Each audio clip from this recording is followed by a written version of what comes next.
But yeah, no, we're super happy to have you here, man. You're our first real live guest in person. So yeah, that's awesome. Pop my podcast cherry as well. Mm-hmm. All right. Yeah. So first of all, I haven't seen you in years, and I don't know a whole lot about you, but why did you leave college? Because I have my own opinions on college, my own biases, a lot of reasons why I chose not to go to college, but okay. I'm always interested to hear why people left. Can I backtrack before we get to that? Is you switched colleges first before you dropped out?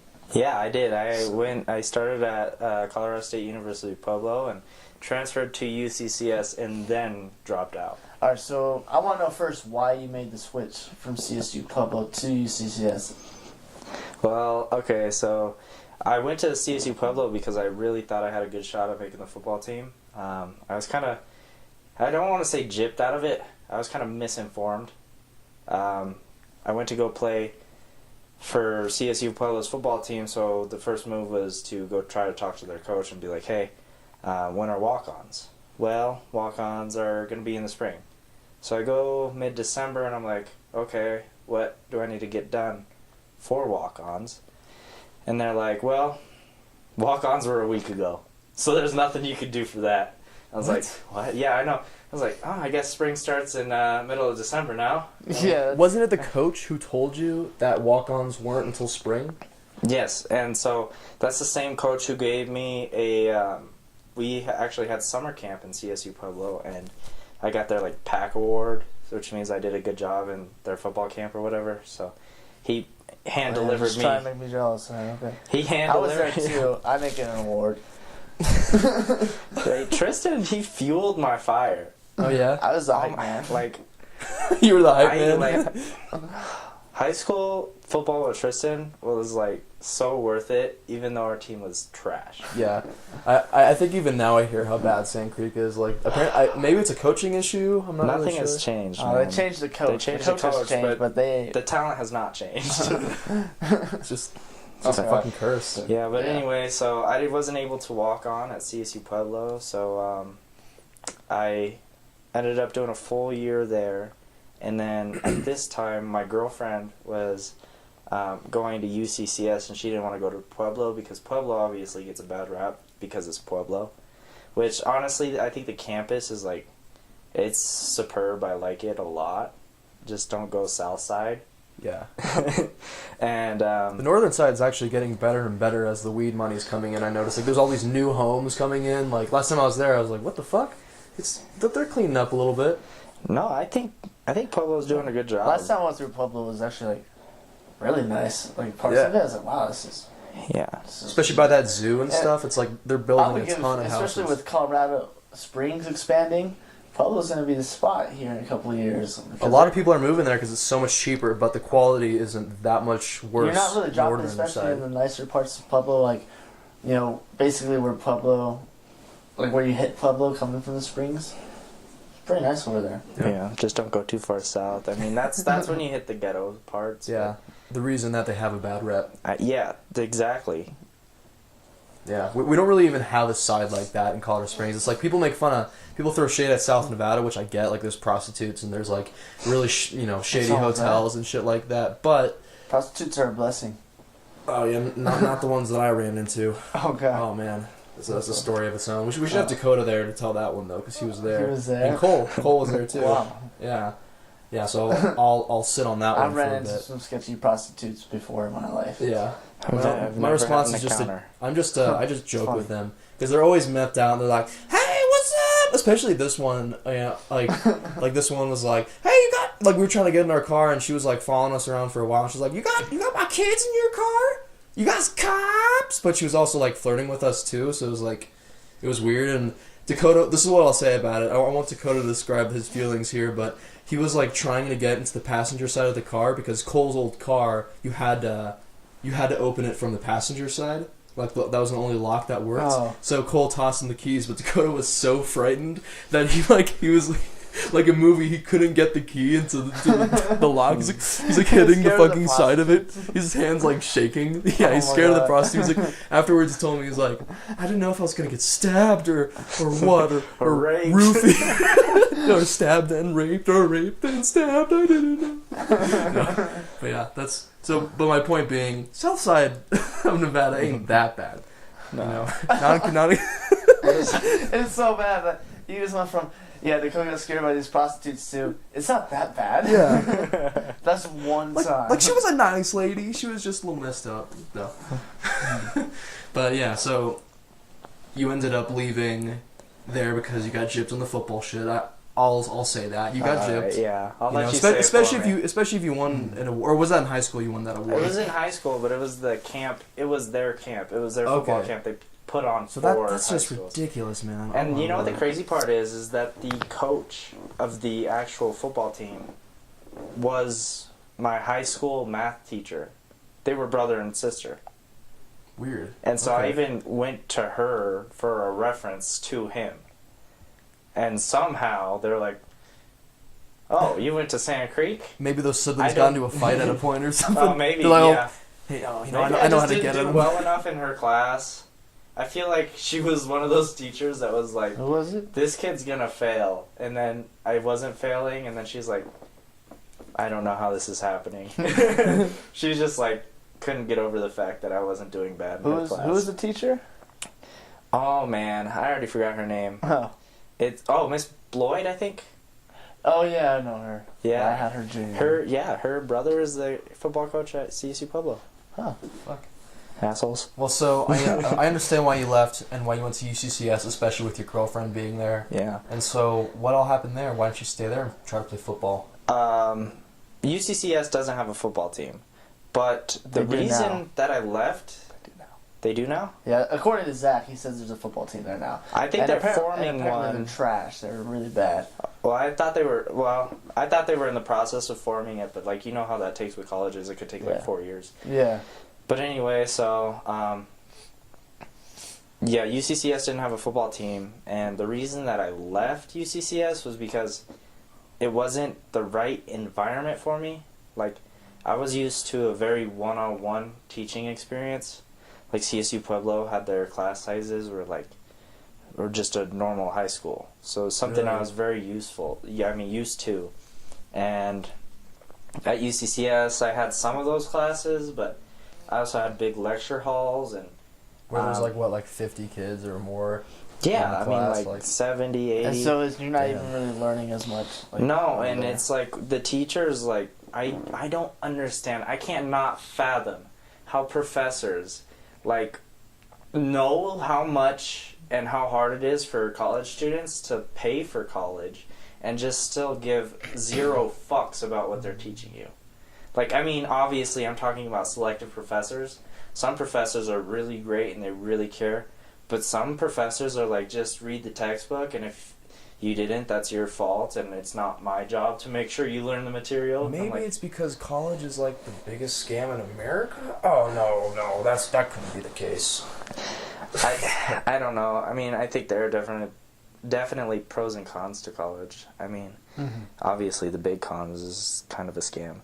But the pro is that if you end up doing it right, you won't have to work as hard.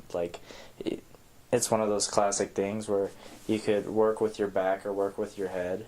And a lot of times, the people that come out of college, they'll end up working with their head, so they don't have to work with their back. Not to say that if you're working with your back, you can't end up working with your head. Well, so what I don't understand is the relation between going to college and then, as you say, working with your head afterwards. Because especially nowadays, no one gives a shit about a degree. Well, it's not once you come out of college, they're not expecting you to do labor-intensive jobs. I mean, honestly, the degrees that I see that are really paying off for people are, the ones where they sit in front of a computer and program shit, because, our society's become, so just electronically driven. Right, but even, the thing is, even more so because everything's electronically driven and you can give portfolios and stuff like that so easily. The thing is, you can acquire those skills in a shorter amount of time at your own pace outside of school, and So I would say the only real reason to go to college would be to play sports or to get a degree that that's a requirement for the job you're going towards. I guess I still don't agree with, going to college because you have an idea that it'll make life easier afterwards. Yeah. It seems like the reason I say it's a scam is because you're taught from a young age that if you don't go to college, you're kind of dumb or you're not going to make as much money as. But that's it as well. It's a societal thing, I mean, like a lot of people when they I think it's like an older percentage of our population that like have this set thing in their mind where it's like, well, we're gonna hire someone with a degree because they quote unquote know what they're doing. Yeah, but it's not necessarily true. Like you're saying. It's really not. And the thing is, there aren't a whole lot of older people actually running businesses anymore. There are statistics that show that a lot of the companies that you see, even the major ones, their CEOs are like under 50. Which is why I can see. I mean, college is becoming kind of a bust. I see like a lot of people coming out of college with degrees and they're not even doing anything with them. Mm-hmm. This is the only thing like I have.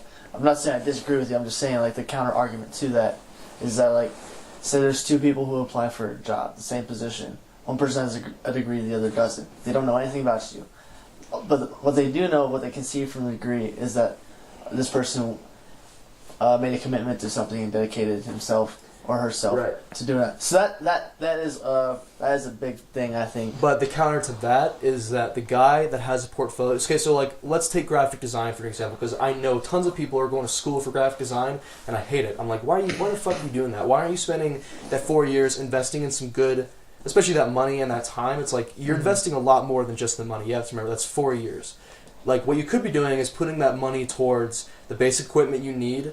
And you could be taking classes. You could be taking classes online if you want, but a lot of the time, like Cole, who did the what do you call it? The Hobo and the Vet design that's on all our videos. He did that. He didn't go to college for graphic design. He was a college dropout, like I think sophomore year. Mm-hmm. But yeah, he never went for graphic design. Never took a class in it, and you can learn by yourself. And especially with the technology of today, all the online classes, the YouTube. What I'm saying is, you can learn to get these skills in other ways. And the guy that will be hired over the guy with the college degree, especially nowadays, is the guy that has proved that he's a worker. The guy, because a college degree just shows that you went to school for it. It doesn't show how good of work you do, the quality of work, the volume of work that you're able to do in a given amount of time. What shows that is your portfolio and the timestamps on that portfolio, is what I'm going to say. That guy will get hired more than the guy that gets a college degree, that has a college degree. If you have both, then it's like, cool, but the guy's going to go straight to your work. Because I promise you that when you're interviewing with a guy for a graphic design thing, he's gonna kind of look at that. Like you may say, oh yeah, I have a college degree in graphic design. He's gonna be like, okay, cool. Do you have a portfolio? That's exactly what he's gonna say. Same with photography. Same with any art thing. Same with anything. Yeah, that's creating content.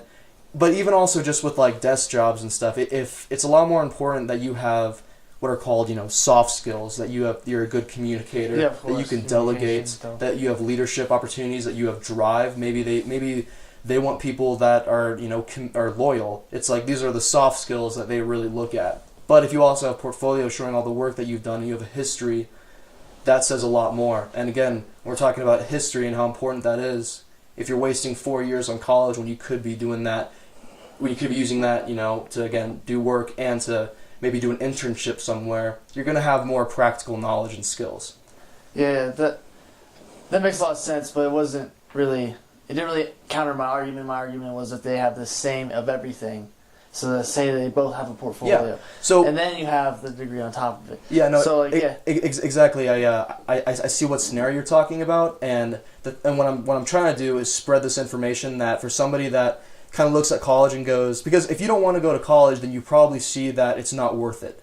Yeah. That's the thing. So for those guys that still want to do graphic design or whatever, or whatever X job is, but they don't want to go to college, then they need to be doing what I'm talking about, building a portfolio. Actually, and what I'm saying is they'll be more valuable than that guy getting the degree. So it still is a counter argument, but what you were talking about before is a hypothetical that barely makes sense, that people use to counter this sort of argument that I'm bringing to the table. Oh yeah, I'm not trying to say it's something that it's like a unrealistic thing. I'm not trying to. No, it's good to play devil's advocate, though. Yeah, no. I mean, I'm not trying to say that yours is like a poor argument either.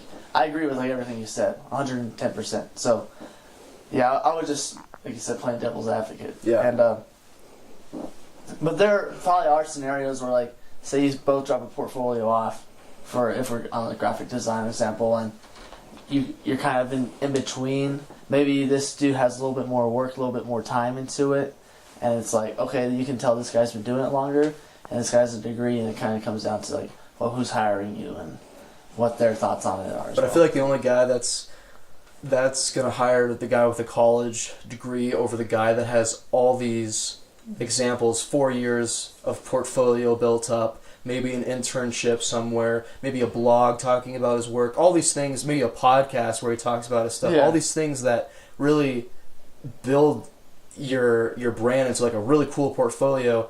The only guy that'll hire the college degree guy who doesn't have that much experience over that guy is a guy that's like 70 years old. It's like, yeah, bro, you gotta go to school. You don't know what you're talking about, and that those aren't the guys that are running the country anymore. That are running the world anymore. You know, we're getting to this new generation really fast. This technology is so fucking exponential. It's insane. The growth in youth leadership is expanded. Actually, at my old job, I was training people that were like double my age. And I could tell it annoyed the shit out of them. Yeah, they're like, oh, what do you fucking know, Skippy? Yeah. I'm like, well, first of all, I probably don't know as much as you, and I'm willing to admit that, so that's your first problem. I'm willing to admit that. That's your first problem, is thinking that you know everything. I mean, I think the smartest people are the people that will admit what they don't know. Yeah. Yeah. Absolutely. And like old, philosophers before Christ was born were saying that for hundreds and hundreds of years. Yeah. But, I mean, I agree with both you guys' points, but one of the things about college is that I think that it's really good at teaching way overpriced life lessons. Yeah. No, I mean, see, I'm sorry we kind of went into that whole thing like, there. Yeah, that's a big debate, though. Yeah, it's... I mean, there's always going to be two sides to that story, and I think it's up to people to make up their own mind. Yeah. I just wish that when you come out of high school, it wasn't such a big push to get everybody into college. Yeah. I feel like it should be their own decision. I feel like it shouldn't be pushed. Like, oh, what college are you going to? It should be like, hey, are you thinking about pursuing college? Yeah. Not your teachers like, hey, what college are you going to? Mm-hmm. Like, I don't feel like we should push college as much as they have been. Yeah. I wish it was in a perfect ideal society. What would happen in the idea of a perfect society in my head would be like, hey, so are you gonna go to school, or are you thinking about doing like self-education? Like I can't wait till we're in a point in the world where like that's just as valued, because self-education shows a lot of drive in somebody, and it shows that like I really, because like I'm self-educated. Well, I think self-education is actually, I think it goes farther than college. Yeah. Well, you can also learn at your own pace. You can read books and you're at like in college, you're just reading out of a textbook. I mean, you're not getting really any hands-on. I mean, self-education. The stuff in college too is like, all right, learn, section 1 through 6. Yeah, exactly. Then you test on it, and you move on to section 7 through 12, and you forget everything in 1 through 6. Yeah, and if you don't really grasp it, like you just throw a hope and a prayer up that you pass the grade, even if you don't like really understand it. And then you're just like, you're working for a grade, and you're not benefiting from it, Yeah. Yeah. College is pretty good at teaching life lessons. So, what did you learn from it, and why did you quit? So, I think the most I learned, because I only did a semester at UCCS, I did a full year at Pueblo, and honestly, that's probably one of my favorite times within my short life. So, like, if I could honestly go back, I think I would go back to that time period. Not to offend you, Tristen, I had a great time in high school.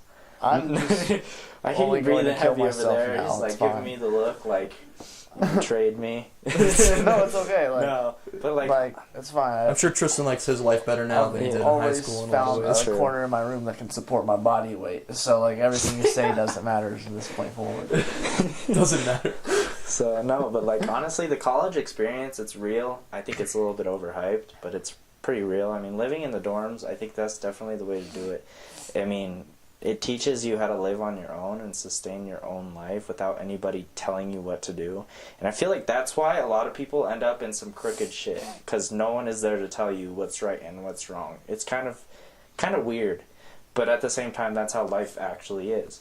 Yeah, but you still, I feel like a lot of kids, go straight from high school into college, and they feel like there's a safety net that's there, that's actually not there. So they'll make all these mistakes, and then they're like, wait a minute, I'm going to jail? What? Yeah. Like, this didn't happen before? It's crazy. I mean, yeah, but I had a lot of fun.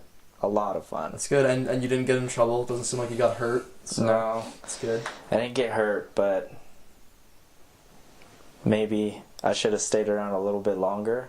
I don't know, because, like, going back to what both of you guys said, it was, like, my mom, she's always, like, questioning me. She's like, well, are you going to go back to college? And it's such a societal thing that I wish I could just tell her, no, I don't really have interest in going back. Yeah. Interest, it's not valuable. But I can't just tell her that because she sees it so old-fashioned. She's like, you're never going to be able to do anything unless you go back and finish your degree. And I'm like, well, sure I am. Yeah.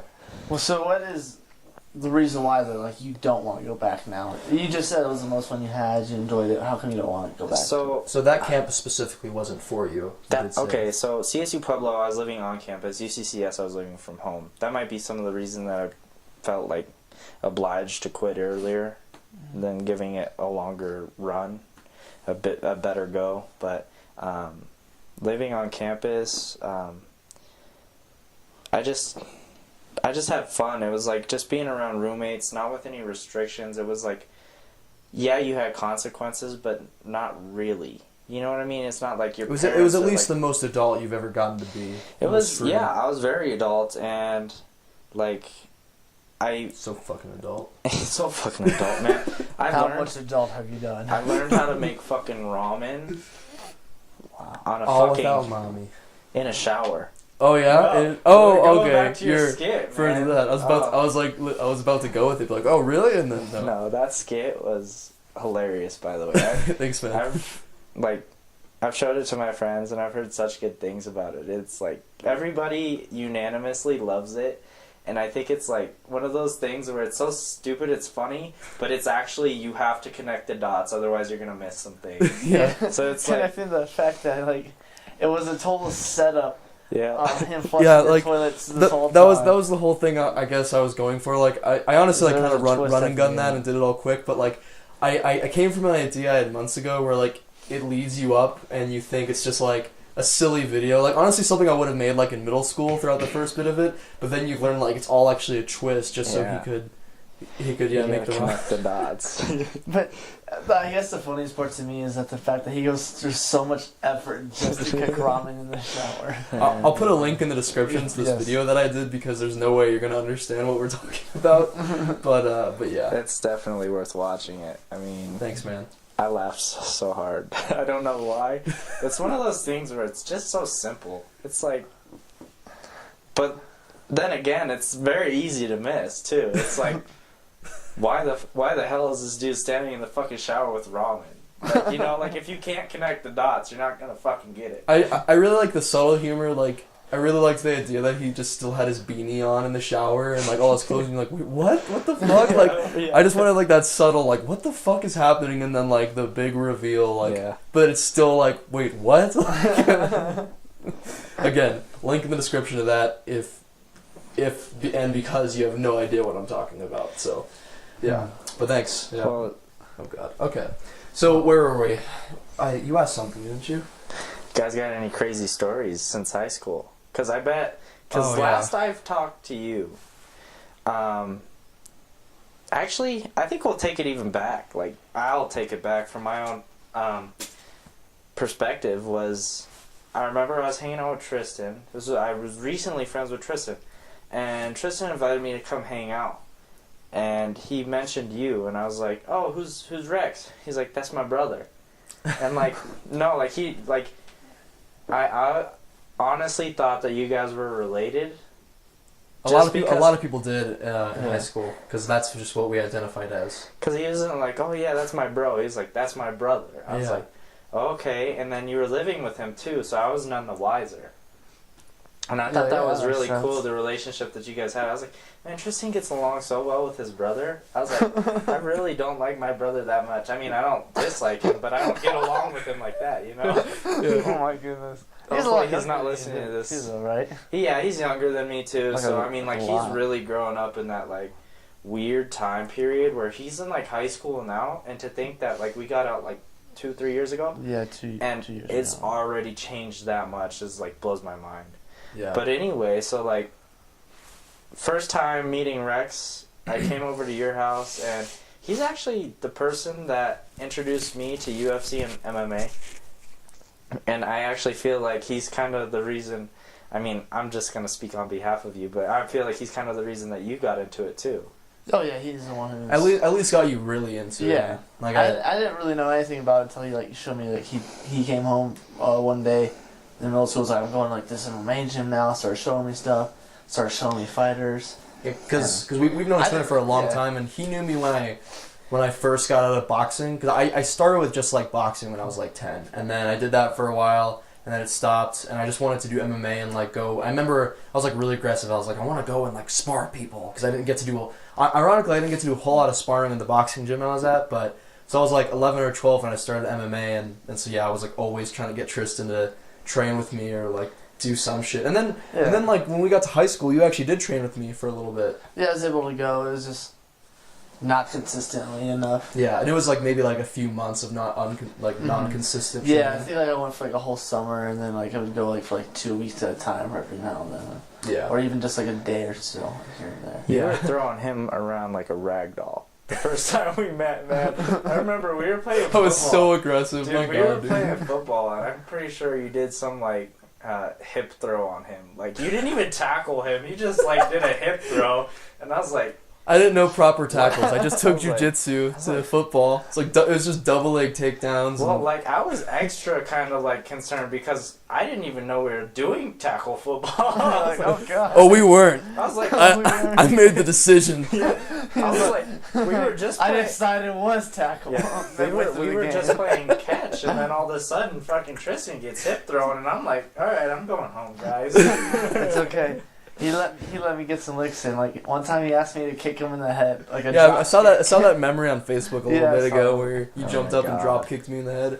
Okay, so I just have to give some context. Well, first of all, you call me Rex probably still, or maybe you do sometimes. I used to go by Rex probably from ages like actually no exactly from 6th grade until 10th grade, and then I started being called my name again.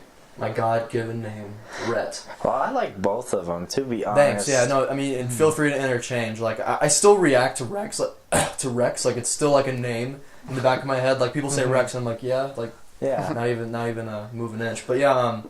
So back in the day, I did lots of MMA. Took out the word T-Rex. I'm sorry. Yeah. No, all I did was do MMA, get super aggressive, lift weights. I was always like the big, not even always like the tall. I wasn't like that tall or like super broad, but I was always like a strong, like that obsessive strong kid in school, and I just did MMA and arm wrestled, and that was pretty much my only identity at the time. Now things are a lot different, but yeah. Anyway, go on with what you remember, your perspective. I mean, that's pretty much it. I mean, like We've known each other that long. No, I mean, like I said, I was reverting back to high school, shared a quick memory, and then all of a sudden, the last I knew was you were like moving out to California or something. You were like, because I remember Tristen was like, yeah, Rex is like leaving. He's like starting a new chapter, and I was like, well, that's pretty crazy. Yeah. And so I mean, like, you brief summary on that, maybe? Sure. This was. It was like was it last February? I think it No, it was the February before that because Yeah. I was engaged by that point. So it was 2 Februaries ago. That was a long time ago. I essentially I just like saved up a bunch of money, and I got in my '92 Honda Accord and packed like all my shit, which wasn't that much at the time, and I moved to California like pretty much on a whim. I had a little bit of planning. I was planning like 2 months ahead. I remember, to leave and save up a little more and do everything, but I just couldn't stand my current living situation at the time, and I ended up leaving like a week after I like initially set that plan. So I left. I remember I had a huge drum set in the back of my tiny little car, like a full-on kit, like disassembled, and it's still in California in a shed actually. I got a piggy tail off of that, man. I know a lot of people would probably listen to that and be like, that's fucking nuts. This dude's dumb. Yeah. But like, It was honestly, that's something I've noticed. Like, I mean, aside from the little bit I knew you, I would follow up with pretty much everything on your Facebook. As weird as that sounds, I'm not like a Facebook stalker, but I would always just see like posts like here and there. Yeah, I was posting a lot during that time. Kind of like updating me, and I was like, well, that's kind of cool, because like I'd always like kind of like here and there ask Tristen. I was like, oh, so like Rex, I see Rex is doing all this and that, but like honestly, I think the most admirable thing about you is that it scares a lot of people to do something new and just go for it just on a whim and just do it. Like a lot of people will hesitate, and I feel like they're going to miss out on a lot because of that. And I'm not saying that I don't hesitate, because I definitely do, but I think that's like one of the things that is really cool about you is that you can just do it. See, it's something that I always wrestle with, though, because I think there's something cool in my nature that allows me to make sacrifices and do cool stuff, and I'm also there's a word for that. It's called impulsive. I'm extremely impulsive, so that obviously this last year I feel like a theme of it has been learning to kind of balance my impulse and still do cool things and not be afraid of doing new cool things, but also not just like going, you know, because I was like manic a few months ago. This is just an example, won't get too off tangent, but I was like manic, like, okay, this was like probably 5 months ago or something, but I almost moved to Alabama where Dakota is, because I was just manic, and I was crazy about my ex engagement and all this stuff, me breaking up with her, and I didn't get over it for a long time, and I was like, fuck it, I need to leave Colorado, so I bought a $200 bus ticket, like I bought it, no refunds, and I was ready to go, and then that's a whole story in itself, but I didn't end up going because of shrooms, and took shrooms that night, because I was going to go, and then, like, the bus that was supposed to take me to Denver was late, so if I would have taken that bus to Denver, I would have missed my transfer to go to, like, basically to Alabama, and then I would have just been stuck in Denver that night as a result, so I couldn't get a refund, so I got my ticket exchanged the next day, and I was going to go the next day, but that night I tripped shrooms and everything, and I came back to Earth and everything changed and I didn't go. So I lost $200 there, and I sold my camera. So I'm not trying to call you impulsive. I just think I just think that it's kind of cool, like how, like, you'll probably that I did some shit. Yeah. No, I mean, you'll probably end up at the end of life with fewer regrets than most people. Thanks, man. Because a lot of people are like so hesitant to dive into something so like impulsive. Something so impulsive. But I mean, sure, it can bite you in the ass, but you know. But that was one of the greatest experiences of my life. Like, know? I saw a thing the other day. It said, regret is a poison because it'll kill you over time thinking about it. And so, I mean, I've started to realize that. But I feel like it's hard to grasp while you're young. Yeah, I think if you don't take some of those risks, then you're gonna live with that regret. Mm-hmm. I mean, while every risk comes with, you know, it's a double-edged sword. It could be something cool. It could be something that fucks you up bad. Yeah. But I think it's kind of important to take those risks. Mm-hmm. So, I mean, I admire you for that. Thanks, man. Yeah, you know, a double-edged sword about me. That one thing is I've realized that really early on because. Even today, but more so a few years ago, I was just constantly in a state of an existential crisis, like 100% all the time. I was always realizing that I could regret, you know, not only like parts of my life, but I felt like I was regretting every like moment I was wasting, and so that basically manifests into just anxiety, you know, like worrying that I'm not doing enough. But because of that, I use that as momentum to push myself across the country to California to kind of find myself. And yeah, that was honestly like one of the most profound, best times of my life. That was my version of getting to be an adult.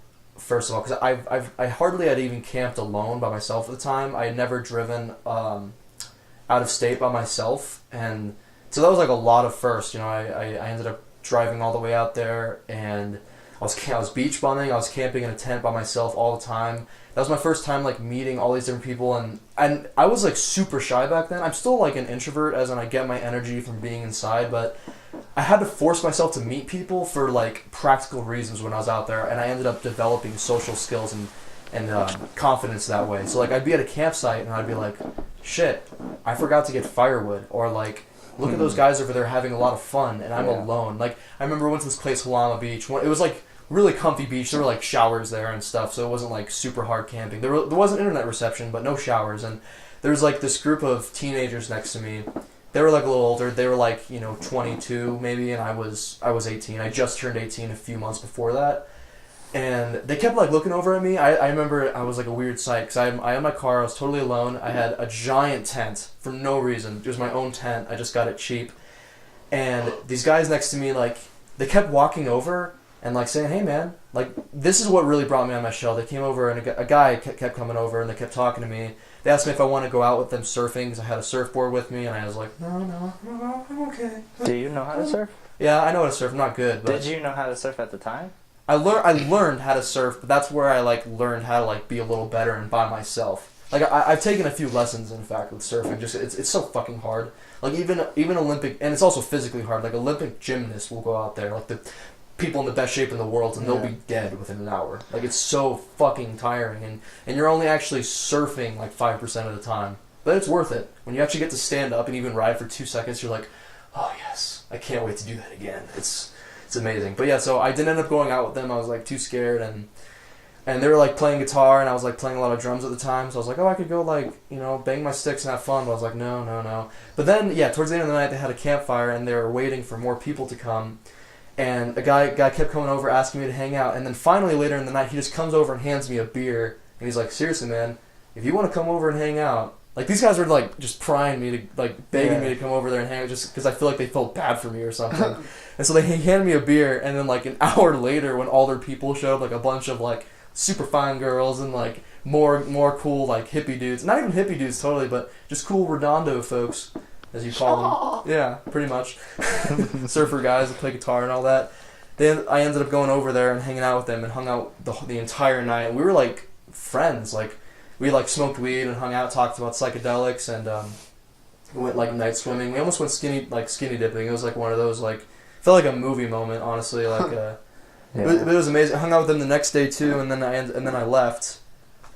And yeah, like, so I had a lot of experiences like that. Like, I have endless stories from that trip alone. To be honest, I ended up, like, meeting a girl, and I dated a girl for a few months there, and then when I came back here though.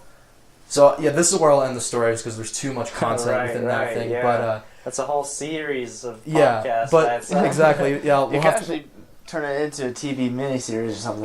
I would actually watch that. I definitely want to, like, manifest that into my writing someday. I just have not figured out exactly how. But like, I need like a more solid drama to add it. So it would definitely be like fiction. I could be like an actor in your series. I could be your girlfriend. You could be my girlfriend. Yeah, no, she was cute. Yeah.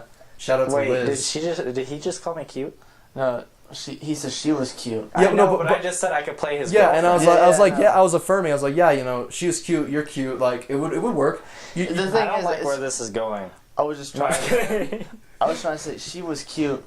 And you're gorgeous, so like I don't want to do injustice. Which brings me to my next point. We could definitely ugly him down a little bit, but what? Oh, yeah. No, maybe give him black eye. No, you can't disrespect the girl. Well, no, because then we're portraying me as a wife beater, and we can't do that. She has black. Yeah, but we'll ugly him down other ways. Sorry. I was thinking about like how I admire his like impulsiveness.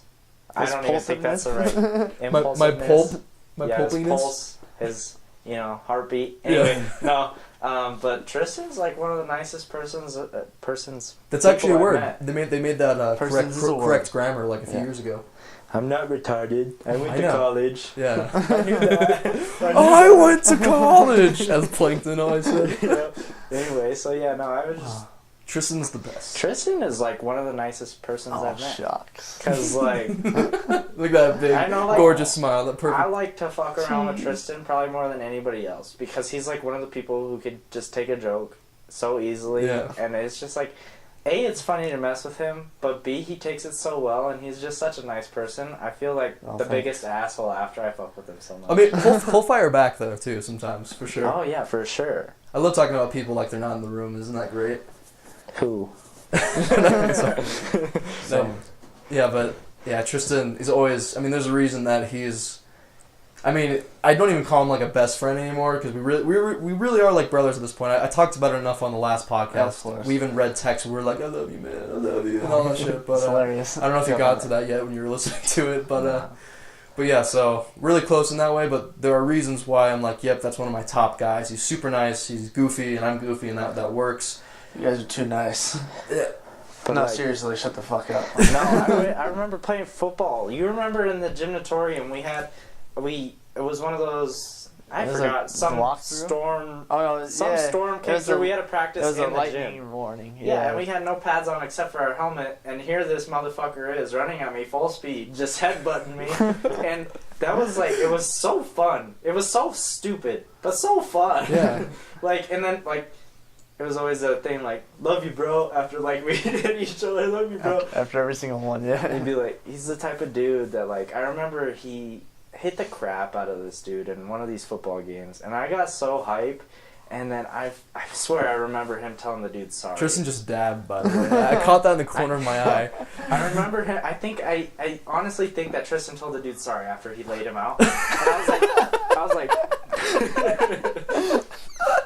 And I was just thinking to myself recently, I was like, how are we going to have this dude in the army? Like, you gotta he's going to shoot a guy. Potentially shoot people and be like, "Oh shit, I'm sorry." I'm sorry, bro. Dabs. Dabs. That was sweet. I'm sorry. I'm sorry, man. From kill. Dab. Oh my god. Oh my god.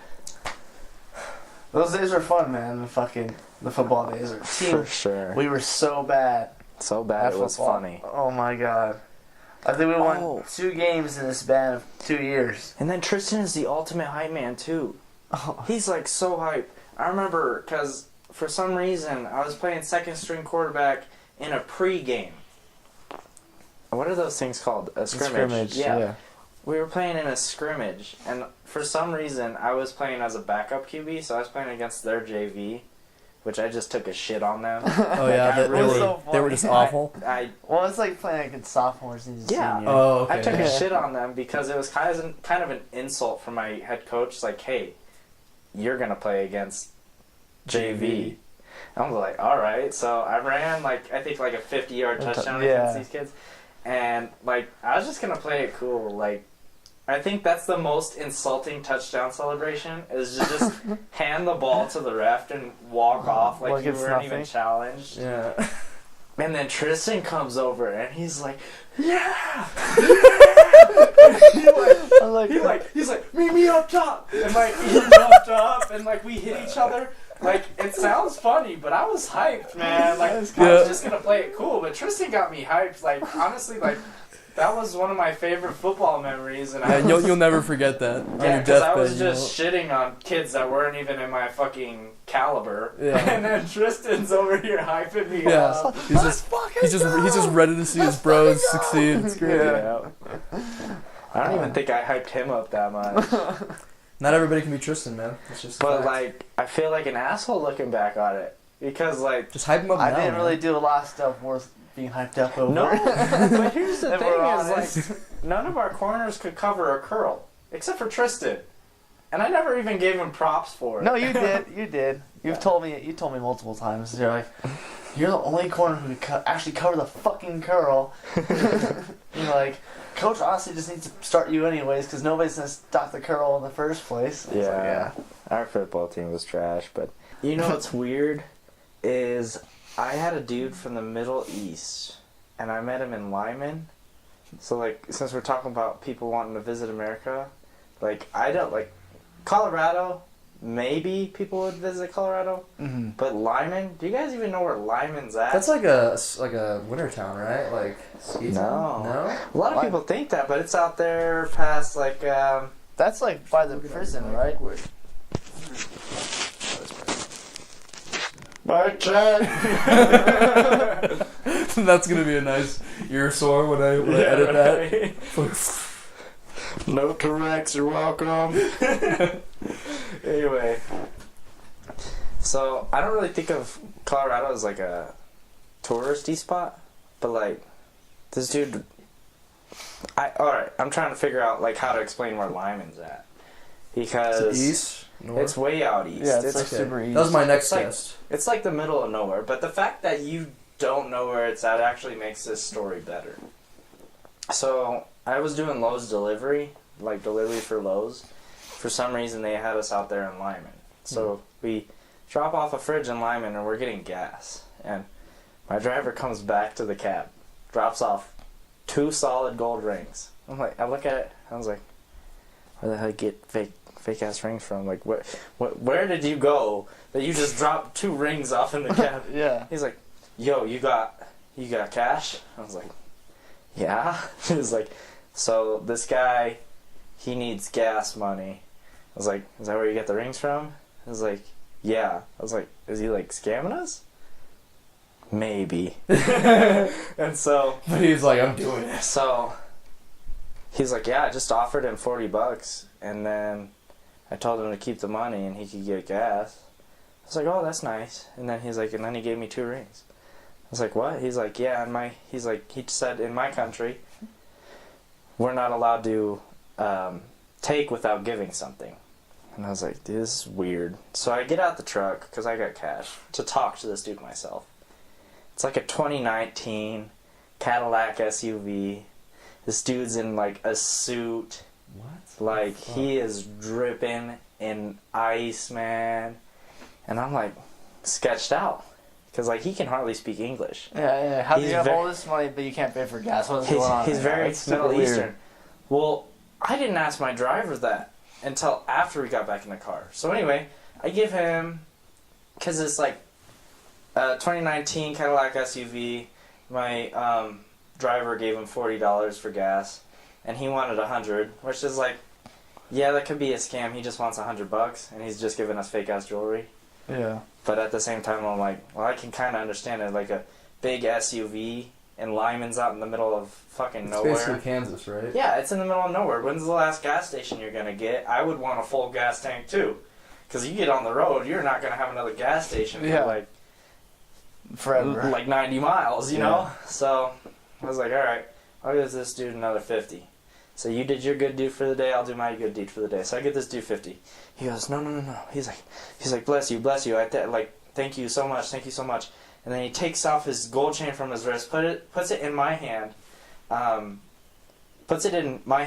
he takes his hand, touches the back of my hand to his forehead, and say, may Allah bless your travels. And I'm like, kind of like weirded out. I'm like, what is going on? So like, am I awake right now? Like, yeah. So I get back in the car, and we're ready to go. I'm like talking to my driver. I'm like, bro, this is fucking weird. And so he's like, so I'm like, I get back from work and I'm telling everybody about this story, and they're like, oh yeah, you got scammed. I run into these scammers all the time. They just give you fake jewelry for like some money. It's like, okay. So, oh, I totally forgot. The reason why he was asking for money, my driver told me this after the fact. I had no idea. But his daughter tossed his wallet out the window while they were going down the interstate. They went back to find it, but they couldn't find it. That's the reason why he's giving jewelry, because he can't go to a jeweler and pawn it off real quick. oh, wow. Yeah. And so I guess that, like, certain parts in the Middle East, like, and like even Dubai, gold is like, you can have like a gold ATM in those areas, some places. Yeah. There's Crazy. Like, Dubai is like super rich. I know, crazy. So come to find out, I go home and everybody's like, you got scammed. Dude gave me a $6,000 bracelet. Oh my god. I still have it. I haven't sold it yet, but the dude gave me a $6,000 bracelet from straight off his wrist. I was like, Jesus. What the hell? And I was so mad at my driver because he even told my driver his name. And my driver forgot his name. I was like, okay, I get it. I'm shitty with names. I'll forget a lot of names. Like 9 out of 10 times I'll forget your name. But not that guy's name. That would have been the one time you remember. Because like I had so many questions left after that. Why was he in Lyman? Where was he going? Why didn't you kill your daughter? Yeah, what the fuck, That man? is insane. Like, That is, wow. oh my gosh, I was not expecting that outcome, and I'm so happy that it was real. Well, do you know what the rings are? I'm guessing your driver kept those? Yeah, so he split it up. I mean, but he got the 2 rings, and It's like 18 karat gold, and I think 32 is pure gold. So 18 out of 32. I think 24 is pure gold. Yeah. Oh yeah, right. 24. Did I say? Yeah, 24. 24 is pure gold. So 18 versus 24, and I was like, God damn. Yeah. Like that's worth like a lot of money, and they're like, oh yeah, you can melt it down and get the same like, the value for the gold out of it. And I'm like, man, I mean like the value for the gold is not worth like what it is displayed. And I'm like just trying to find someone to sell it to now, but I'm not like gonna go on Facebook Market and be like, hey, anybody want to sell a $6,000 chain? Because that's just like, hey, anybody want to rob me? Yeah, that's right. Yeah. That's exactly what it's like. It also seems like maybe you stole it too to the wrong person, so it's like it's interesting. Oh man, you're gonna have to figure out how to sell that.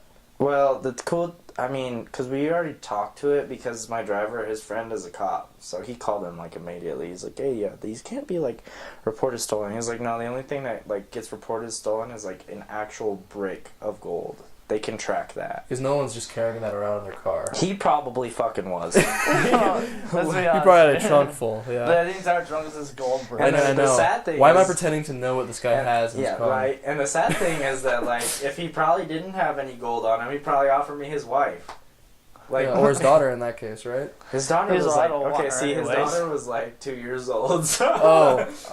I thought it was like maybe, I thought it was like a 16-year-old like mad as fuck. Yeah. So, fuck you, Dad. No, I was like, like toss it up. How much cash was in there, man? See, that's the thing I was thinking about on our way back. You're like, what if we find that wallet? I was like, imagine the person who finds his wallet. It's like a guy that like got taken out and like thrown into like the middle of the desert, like in that old Clint Eastwood movie where he's like thrown in the desert, has to walk like 90 miles, and he walks and he finds the wall, and he's like, ah! I can only imagine like a hitchhiker trying to like get a ride, like that would change that hitchhiker's life, you know, because like most of the time they're like not really in the wealthiest predicament, so like that would like actually change his fucking life. I was like, I hope that happens to somebody like that. Yeah. Or he was just conveniently not carrying any cash on him. There's nothing in there. Too. But there's probably something valuable in there. It was funny because the wallet itself. Everybody got mad. Like they're like, "You're so fucking lucky." Like I actually remember my old manager was telling me, he's like, "You know, Chance," he's like, "if you weren't like as lucky as you are, you'd probably be dead." I was like, "I don't know about that, but I'm pretty lucky." That is crazy. So he would always tell me because like sometimes I have a bad day at my old job. He's like, you know, luck is just a matter of perspective. He's like, you're lucky every day.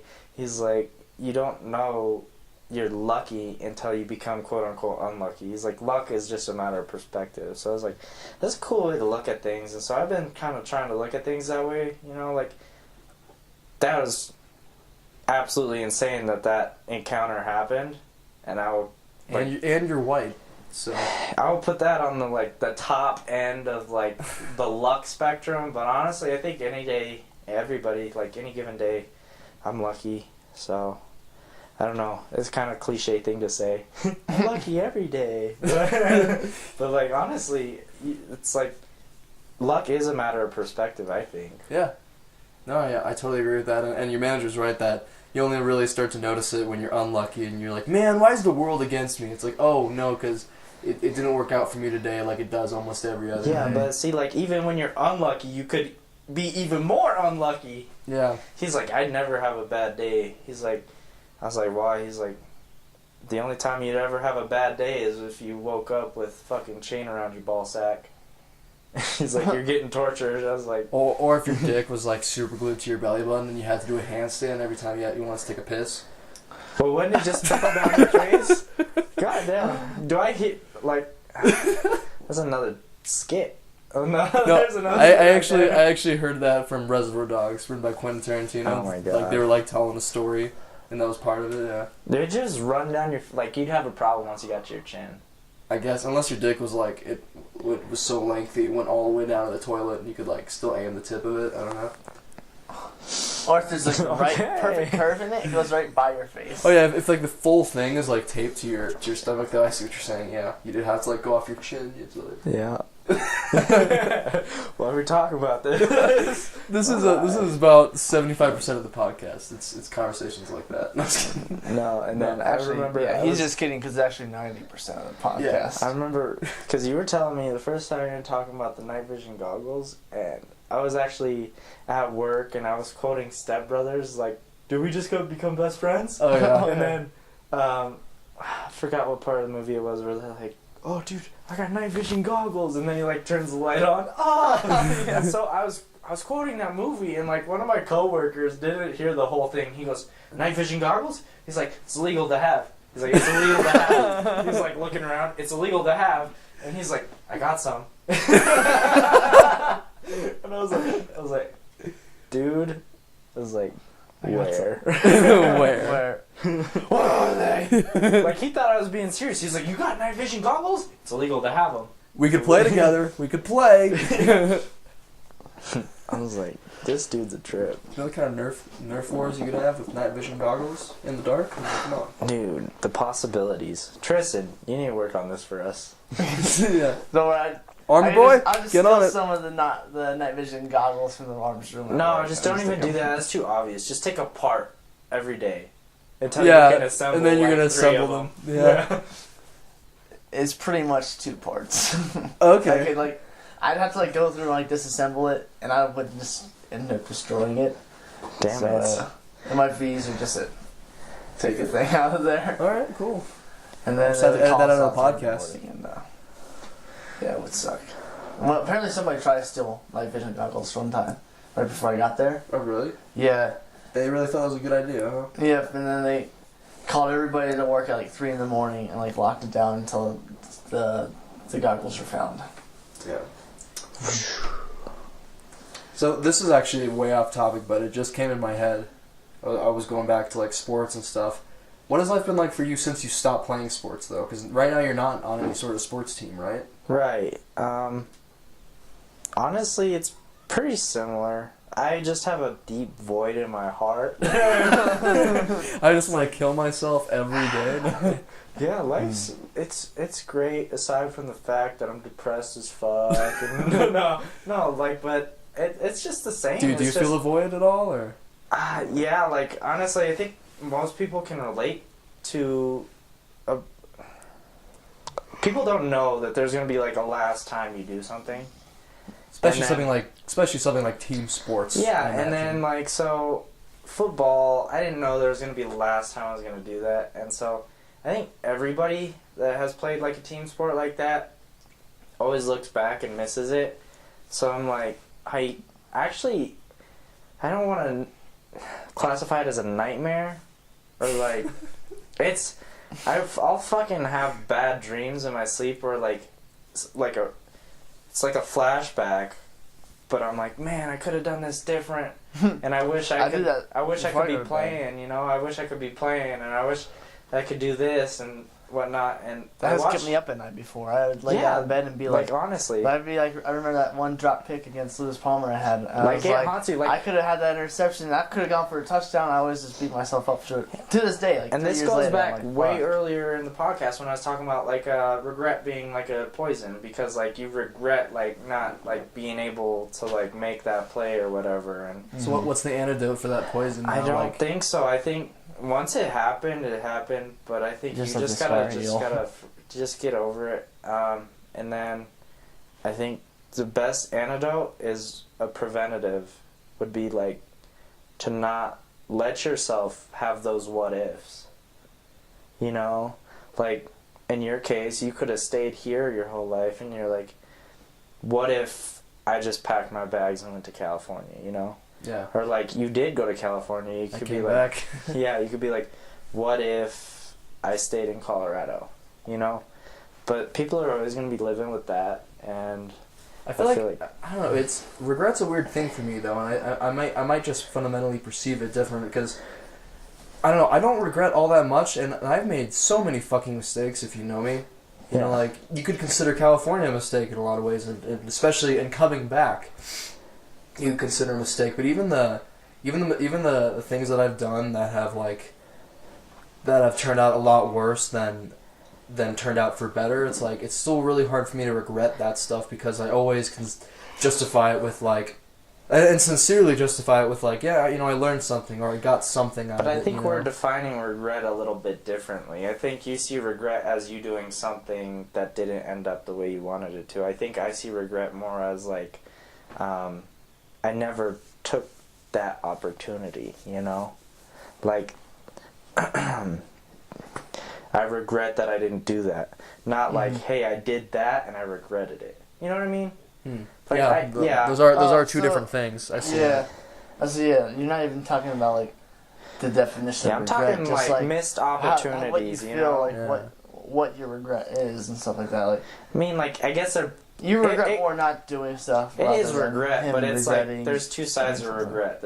I regret that I didn't do that, and I regret that I did do that. I'm saying most people regret the missed opportunities that didn't do that part of the spectrum. I mean, there's going to be a lot of regret that. I guess the main difference with like the results is, I can at least have that opportunity to justify the stuff that I did and fucked up on with. Well, I learned not to fuck up like that anymore. Whereas if you don't miss on stuff, I don't know. The thing is, I still have regrets like that, like things that I wish I had done, but I guess I'm actually affirming what you said about using a preventative from then on out, and I guess my logic on it would then be, don't miss out on those kind of opportunities anymore. Like you were talking. Try more stuff. Be more impulsive sometimes. I mean, if your life is stagnant, then I think you have a little bit of reason to go, okay, let's just get on a plane one day and do something because nothing's working out. I need because sometimes in life you do need like radical change, and that's why I went to California, because I was getting to a stagnant point. Nothing good was happening, and only bad was happening. I was like, fuck, man, like if this keeps going on too long, I'm gonna legit kill myself. Like I was not in a good place either. So sometimes you need that radical change, and I don't know. Maybe that'll come up in your life one day. Because I mean, think about it. If you're really regretting missing opportunities this much, then it must mean that you do have some sort of deep desire to do something. Like honestly, if somebody came up and they're like, you could have a month to train and you could play football in a month, I'd do it hands down. But like, same. I just feel like my window is gone. But that's also one of those things is like, I just keep telling myself no when I shouldn't. Yeah, you shouldn't. There's not a time limit on things. Yeah, I've come to realize that there's no time constraint. We actually talked about this a little bit in our last episode.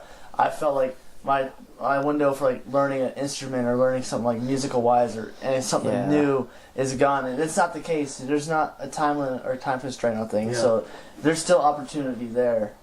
And the best thing you could do, I feel like, is not do it like you said you're doing. Is telling yourself no. Is to say like, fuck it, like why not do it? Like instead of saying no, just say why not. Maybe also if there is a window, because I understand that it's sort of tricky because team sports, if you're not gonna be able to go pro anytime soon or anything, then you do have sort of a time limit. So, but what you maybe need to do is look at why you enjoy football so much.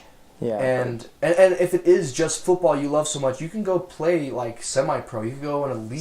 If you just love the game so much, then go play the game. But if it's something else you get out of it, like if you do just love like feeling like this crazy competition side of yourself, then you can go do other competitive things. But like I've also had like epiphanies. Like I want to coach too.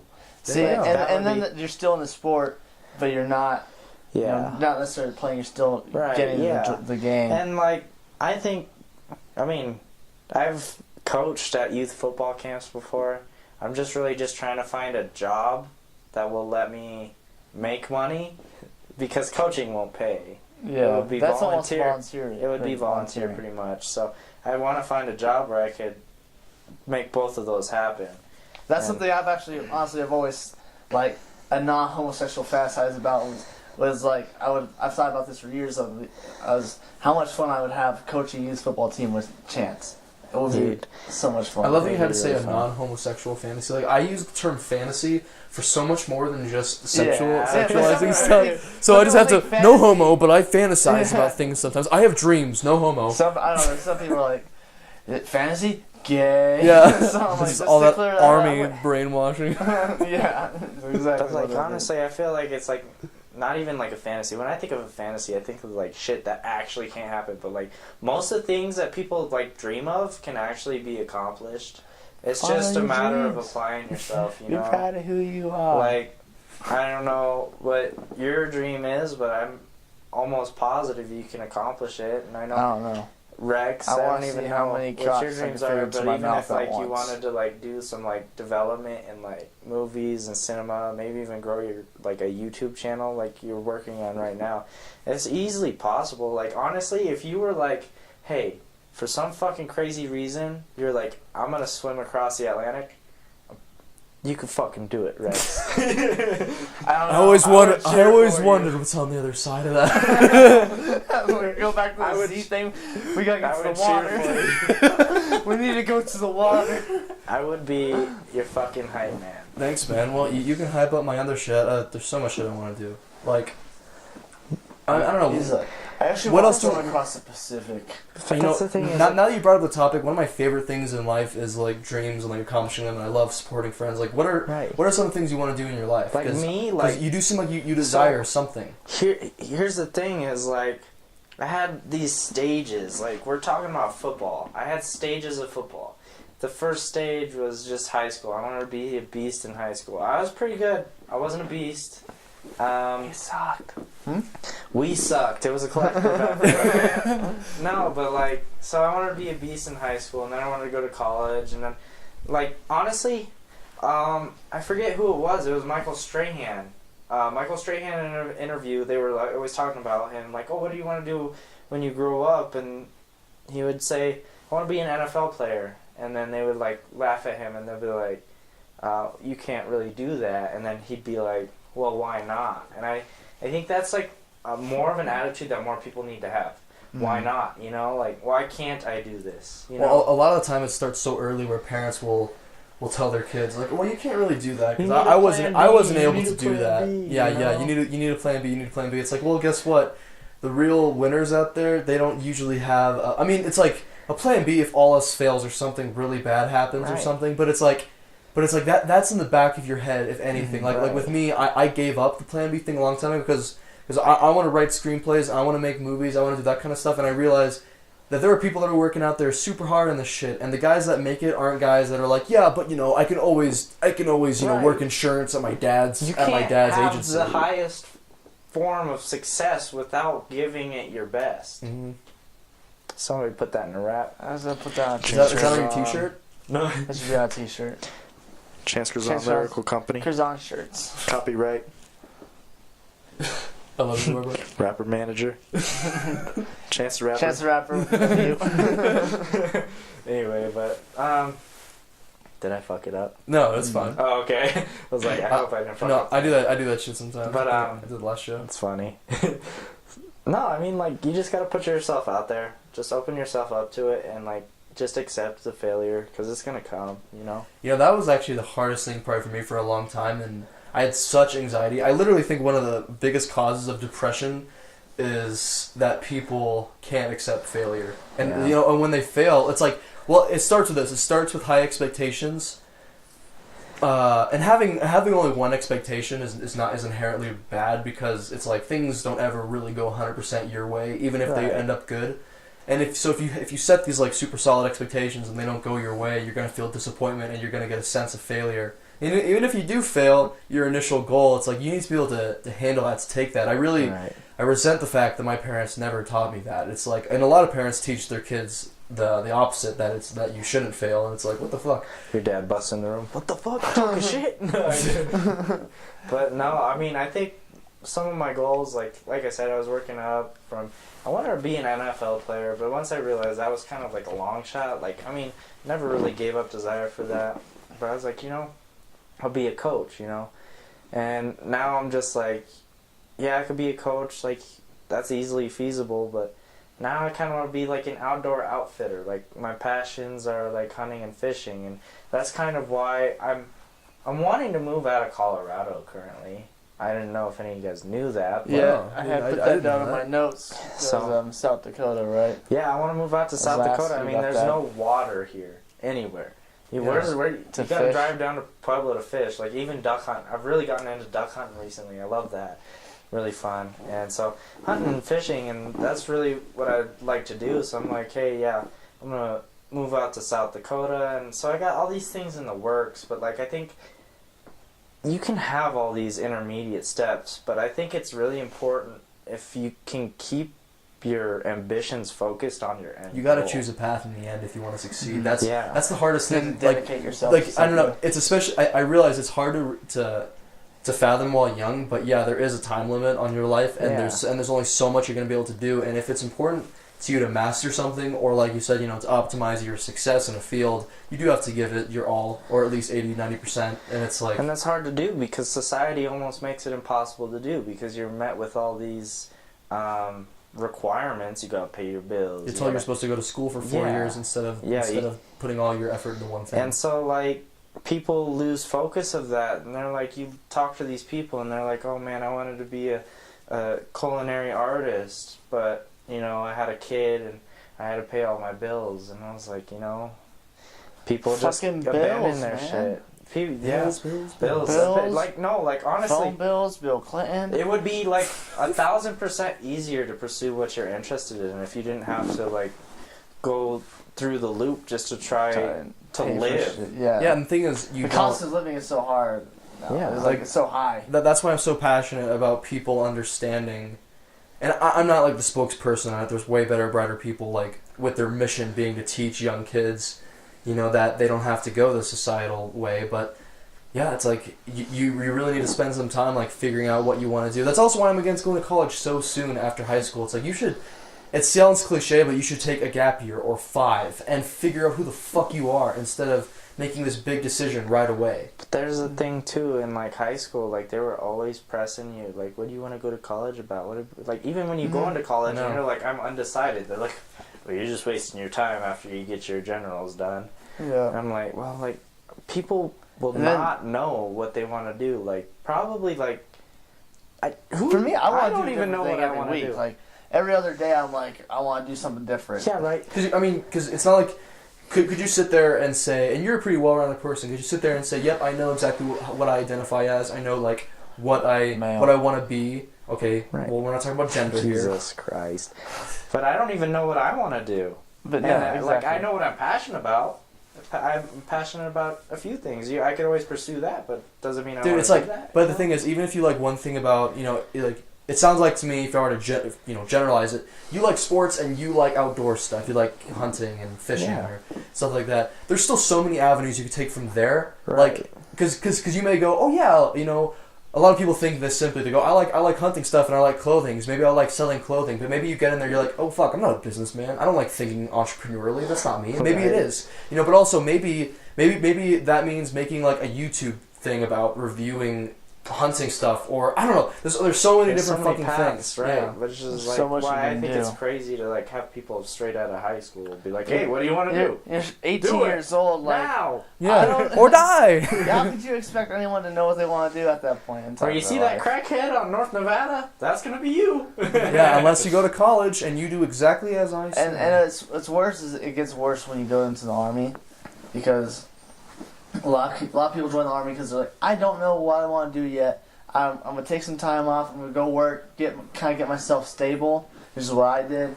Get stable. Have like a paycheck. Try to build my credit. Bill. Get money ready for when I go to college.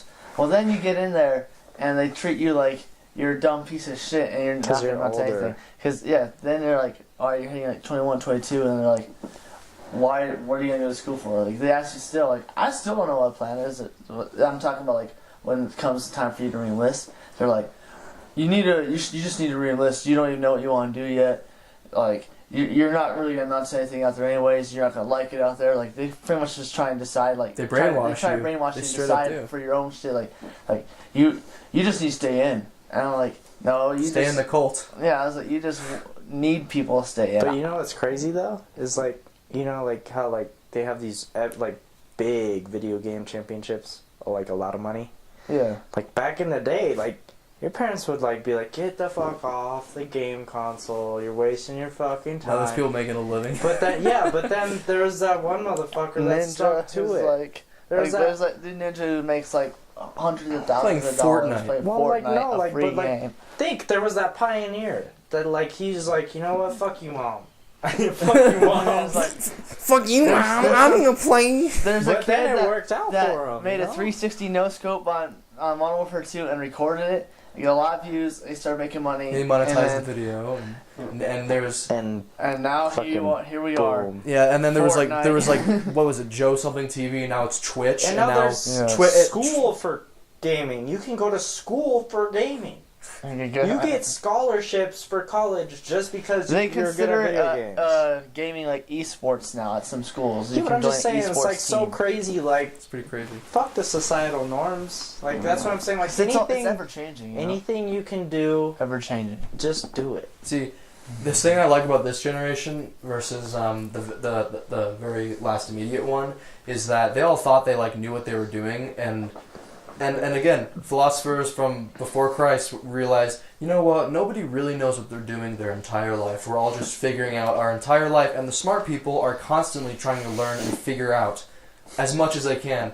You know, like you have these guys that are 50 and up, and they think they know exactly, like they think they know you better than you do, and they think they know your best interest better than you do, and it's like, dude, I could go a million different ways right now, and I'll end up happier than if I work in my dad's insurance agency. So I keep using that. I just know, like, that's like the cliche for like jocks who go to high school, like, I was the king of football, and now I'm working in my dad's insurance agency.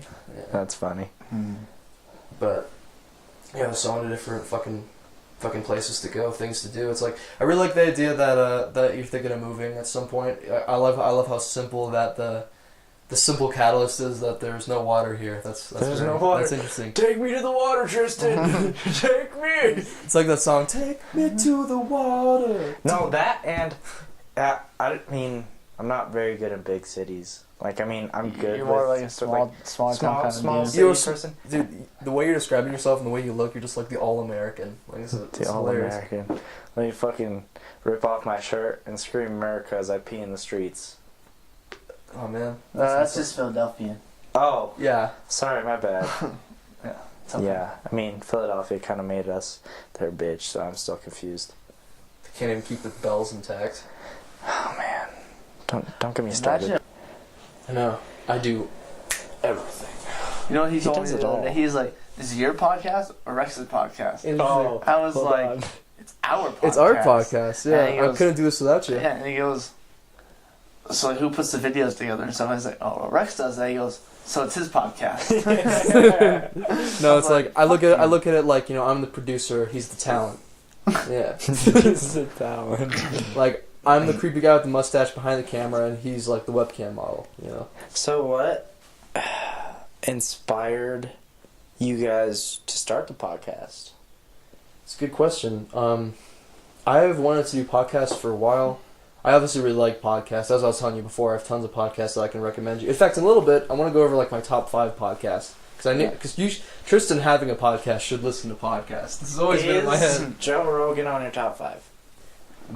I don't think so anymore. He used to be my favorite podcast. He's probably what got me into podcasts, along with Mark Maron. But I'll get into that in a bit. But as far as why I wanted to do a podcast, I'll let Tristen speak for himself. But I just love the medium. Like when we especially started doing it, I have a co-host, and it felt easier, and then I could finally explore what it really is or means to me. And it's like, it's a place for me to really talk about and share my ideas. It's a place for me to get creative, and like, I used to blog and stuff and try to talk about what's important to me and talk about issues, and I just hated blogging for some reason. And so essentially I can like take what I would put in a blog and vocalize it, and I can articulate it better for some reason, vocalizing. I don't know.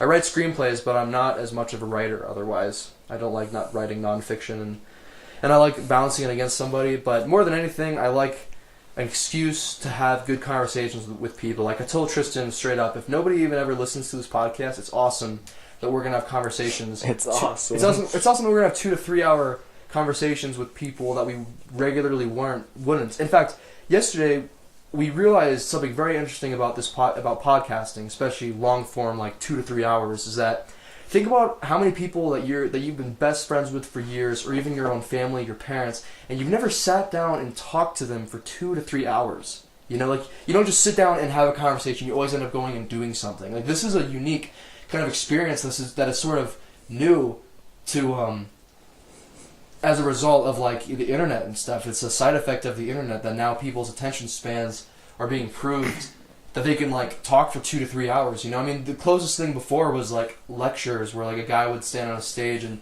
talk for 2 to 3 hours, but it's not that same kind of give and take. You know, we're talking long form for hours at a time about whatever the fuck we want. And but I'll go back to that because remember how I was telling you I could only really watch podcasts for like 45 minutes at a time before I like got pulled aside, which is why I think it's cool because like I can like I was like, you know, I got a day off today, so I have like all the time in the world to come talk to you guys. So like it's like one of those things where it's like not too many people like arrange time to talk to other people, even if they're super cool with them.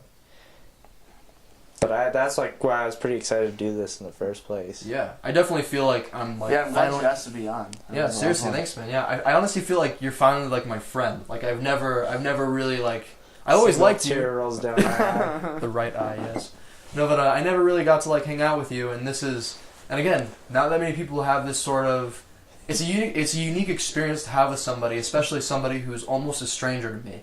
Right. I don't even know if I've ever I thought you were a jackass, but now you're kind of cool. I mean, still figuring it out. Still kind of. Then we talk for 3 hours, and it's like, okay, this is cool. Yeah. How about you, Tristen? You know, what really inspired you to do this? Well, you know, I just give us the truth. Oh, that was it. There's nothing better to do. Yeah. Okay. No, that's good. Yeah. It was like I feel like I have a lot to say about a lot just going on. Right. With a lot of stuff. I have a lot to talk about. I have a lot of strong opinions. A lot of things like I notice that goes on like just within this world, like on social media with people I care about. That like I want to be able to voice myself, voice my thoughts, voice my opinions. And I felt like this was the best way I could do it was to be able to connect with like a larger audience, is to kind of go on here and talk and give out vibes and feelings and kind of like positive entertainment to people. Right, and like just to add to that, like we said on Wednesday, sometimes when you leave thoughts just to bounce around in your head all the time, they don't ever become too specific or solid, and it's hard to form opinions all on your own. Like you have to like write it down, or if you can, it's better to vocalize it to somebody and get feedback and somebody maybe, you know, you're always going to talk to somebody who's smarter in some way, shape, or form, and they'll help you, you know, get some clarity on whatever topic you're talking about. Yeah, exactly. And I feel like it's also an opportunity to see things from the other side of the fence on certain situations. I get to learn a lot from people. I also feel like I can provide a lot of, you know, positive advice and influence and stuff on others. You know, being able to do this. So it's a little send and receive stuff I want to do with it. As weird as it is, even though we don't have a big following yet, it does. At least I'll speak for myself again. It gives me a real sense of purpose.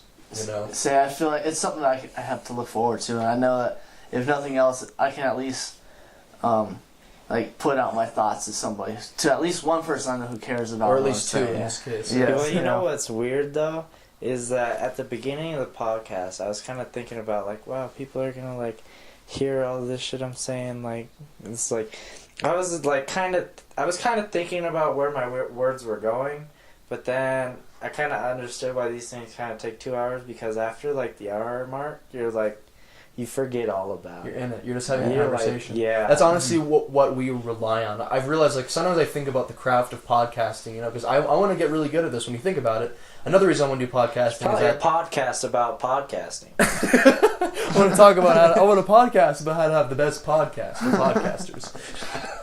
No, but you're developing a marketable skill, your communication, and then also there's really direct ways the skill could go. You could do radio, you know, or something like that. You know, you could be a speaker, whatever the case. What was I saying? Oh shit, I forgot my point.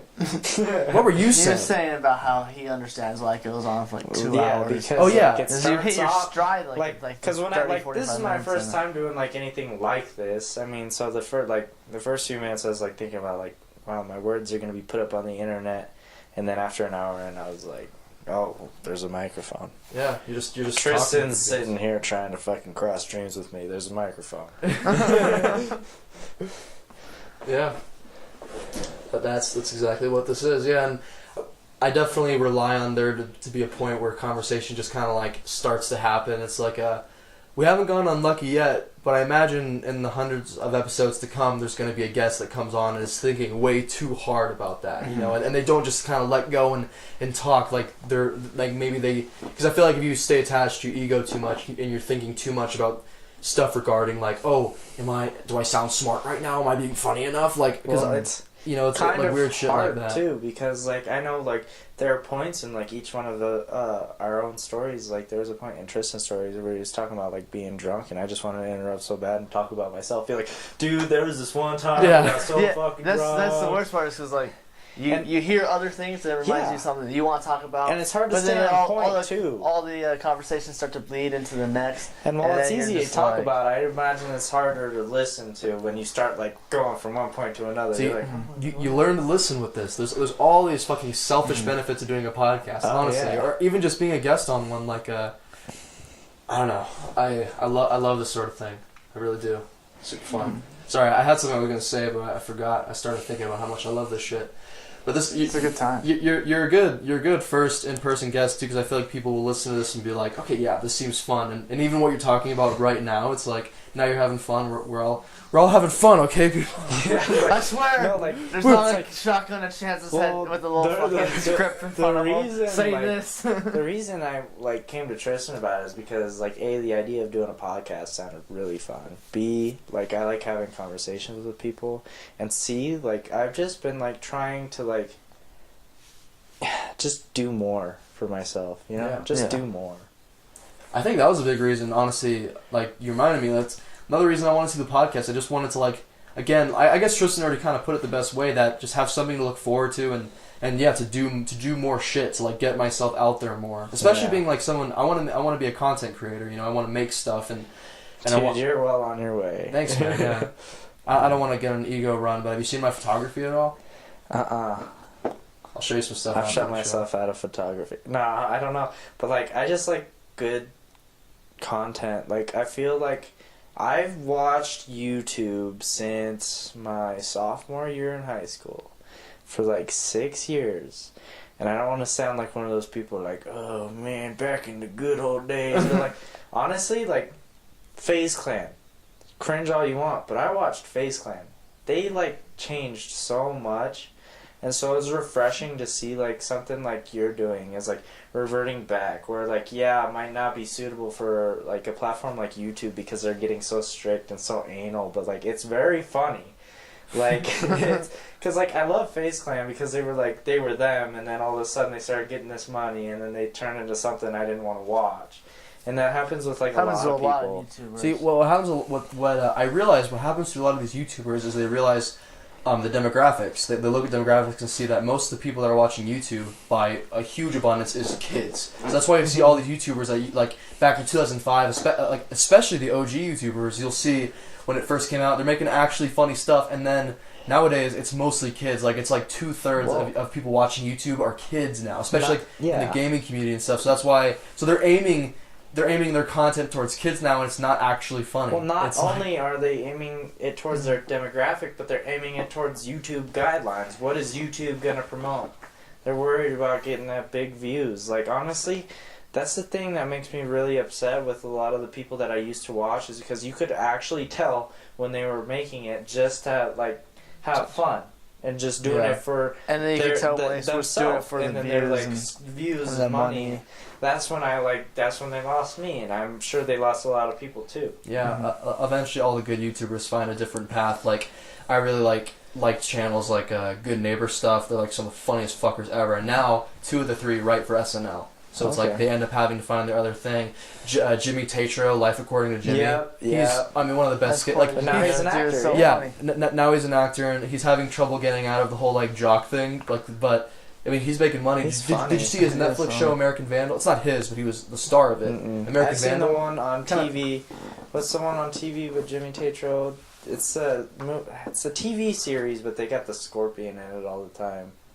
I don't watch enough TV to tell you. I don't really watch too much TV either, but I do like Jimmy Tatro. I loved his skits, man. But now they're gone. Yeah, he doesn't really do them anymore. Oh, I know what you're talking about. I think it's on Facebook now. It's like his whole like the bros of Simi Valley. Yeah. I watched that when it was still on YouTube. They're in their second season now. Yeah. But that's a cool show because it's actually a testament to what we were just talking about. Those guys are all old Viners. I mean, Jimmy Tatro wasn't as much of a Viner, but all the actors in that were old Vine stars, actually. And so it's like, where are they going to go now? And so now they're acting. It's like, all the good guys seem to do something else because... And if that doesn't tell you that YouTube isn't going a good direction, then I don't know, you're just not understanding what's going on, you know?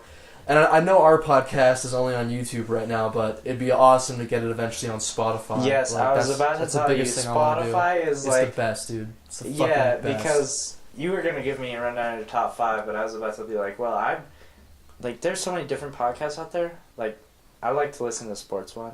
You like sports I'm a Vikings fan. There's a Vikings podcast out there. I like it because he can, like, tell me why our team is shit. And so I can just sit there and agree with him. Kirk Cousins has his own podcast. There's a podcast for everything. Kirk Cousins does have his own podcast. I listen to that too. And there's like so many different podcasts you can get into. But the thing is that when you do add your face cam element, it is something to watch. But when there's only something to hear, like I'll be, like I told you, I do everything on my phone. I really don't do anything too much on my computer. So when I'm on my phone, I like to be able to hear it. But when you close YouTube, you can't hear it. I know, so that's my biggest problem. I like to be able to listen and just scroll through Facebook. We should start uploading my SoundCloud. Oh, we could be doing that. Yeah. Yeah. What's limiting you on putting it up for Spotify? I just don't... I'm scared. Scared? I'm just scared. I don't know if that's like how easy it is to get something on Spotify. I don't know either, but we can look into it. Yeah, like the thing is, I know some local bands that get less monthly views than our podcast does, and so that makes me go like, I bet it's different for music than it is for podcasts, but that just already gives me a little bit of hope.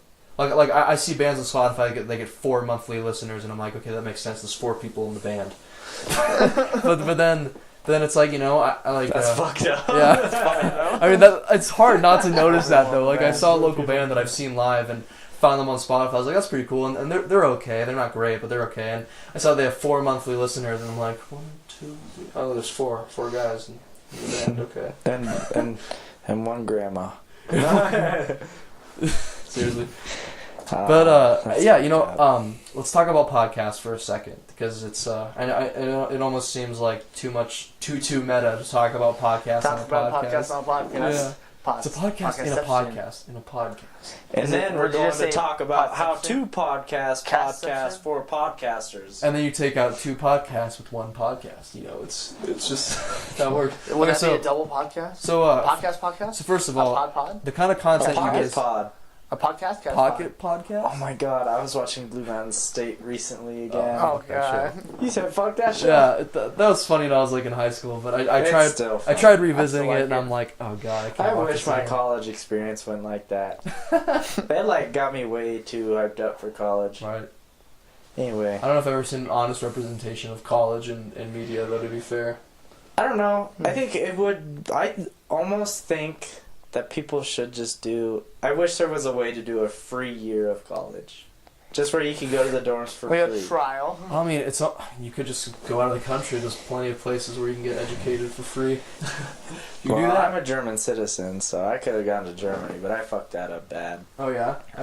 There's a common misconception with a lot of European countries. The college is free. And it's not really free. No. They call high school college.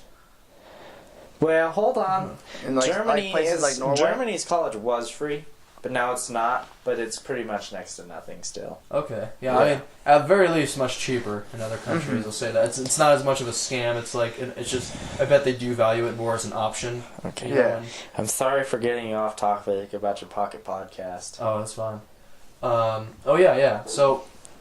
What do you think? I'll address Tristen right now because it sounds like, you know, you listen to podcasts a little more than him. Like, what do you think that you'd like to listen to in a podcast? You know, like, do you want to be informed? Do you just want like fun podcasts with cool guests? Do you like celebrities maybe be on podcasts? Do you like a mix of things? Do you want there to be a smart host? Do you want funny, like, you know?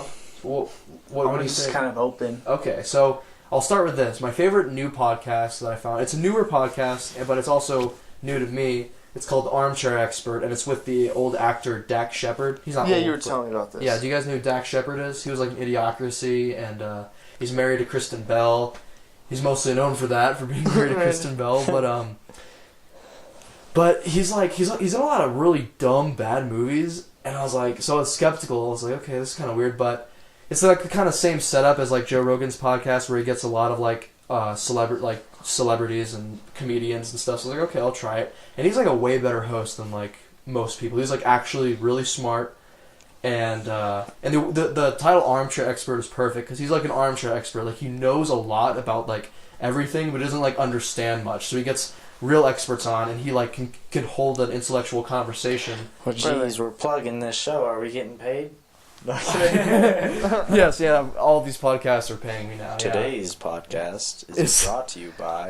I can't wait to try to work in like ads into our podcast, like because like he does it really well in that. For example, like he makes it entertaining. Like you don't even realize it's like an ad for a while. It's like the end of the ad. You're like, at first you think he's just like plugging something that's cool that he likes. You're like, oh yeah, that does sound cool. I might actually want that. And it's like, oh fuck, you played me. You got me. You rat bastard. But he's great at getting good guests. I just listened to him do Conan O'Brien, for example. That's really cool because Conan O'Brien is like never on podcasts. He's always the interviewer. Who was I just listening to? He had some people from Always Sunny in Philadelphia. Do you watch that show? Used to, yeah. Okay, yeah. He had a few people from that. I don't know. He has a lot of actors, especially since he's an actor. That's like his connection. So I would recommend Armchair Expert. It's just hilarious. It's super funny. Oh, he had Sam Harris, a really high level intellectual, who I was like, fuck man, you're not gonna be able to keep up with this guy, and he did. So I was like, fuck man, that's awesome. So Armchair Expert with Dak Shepard. I really recommend that one. I'll give you kind of a variety, I guess. One that I recommend anybody who's even slightly ambitious is called College Info Geek.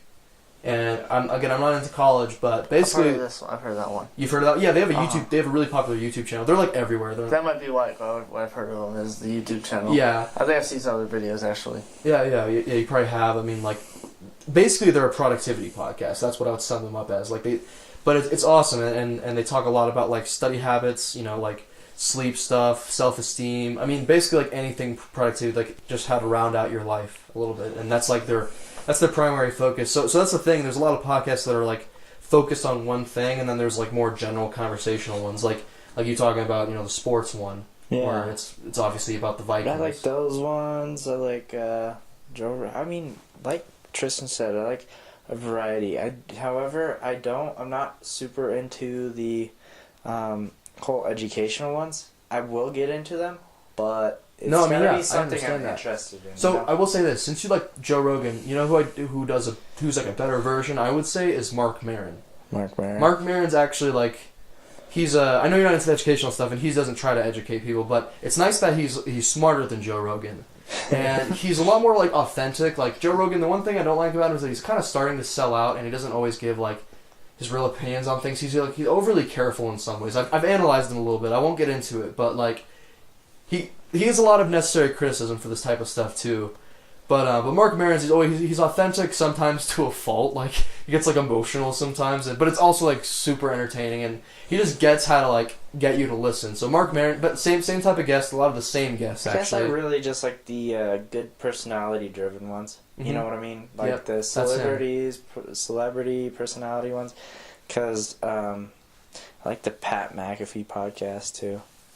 You know what Pat McAfee is? Yeah, the kicker, right? The Colts punter. Yeah, he's so funny. Everybody has a podcast now. It's hilarious. Yeah, but like he doesn't like he will do sports, but I don't know. He does it funny. Yeah, talks about life part too, right? Like I mean, can you just talk about there's sports? like a whole thing about Pat McAfee he had to do something in the game, right? Like he had to block somebody or something, or he had to do a kick. He was gonna do a fake field goal, but Troy Polamalu lined up against him. Oh yeah, yeah. We can show you that later. It was the way he described it was absolutely hilarious. Oh yeah, Rex Fields left out. He's like, man, fuck sports. No. I'm super interested. Somebody's arm is almost getting broken off. I mean, no, come on. Doesn't really turn me on. No, it does turn me on. I'm horny as fuck right now. Do not misinterpret me like that. That's because you're picturing me as your ex-girlfriend from California. It is true. I'm still thinking about that movie. Yeah. The plot is starting to come together. Yeah, I noticed you say that as I start spreading my legs out more and more. You should close those knees as we go on. But I do want to bring this up. Mark Maron is the only guy that's had a president on his podcast. He had Barack Obama on for like 2 hours. Wow. So let me give you some context. Mark Maron still does his podcast in his garage.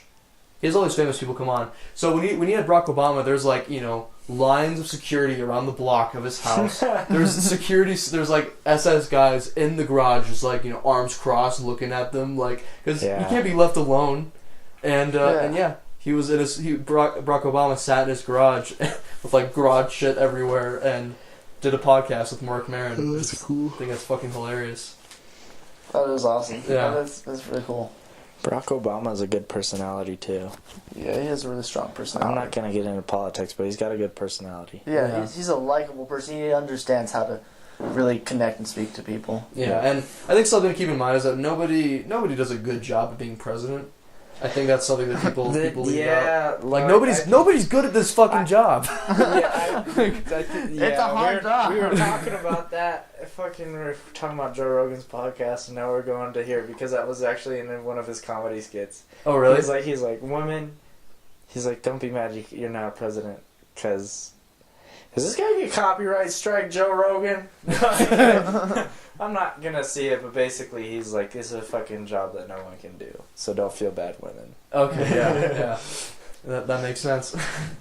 It's like, shit, this is going on YouTube. You can't word for word verbatim. You act like anybody's gonna care. We're still we're like 100 views and under I know, right now. but still, it'd be funny as shit.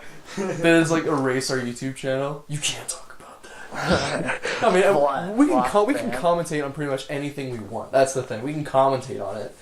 Like, honestly. Yeah. You think Joe Rogan's like, what the fuck, motherfuckers?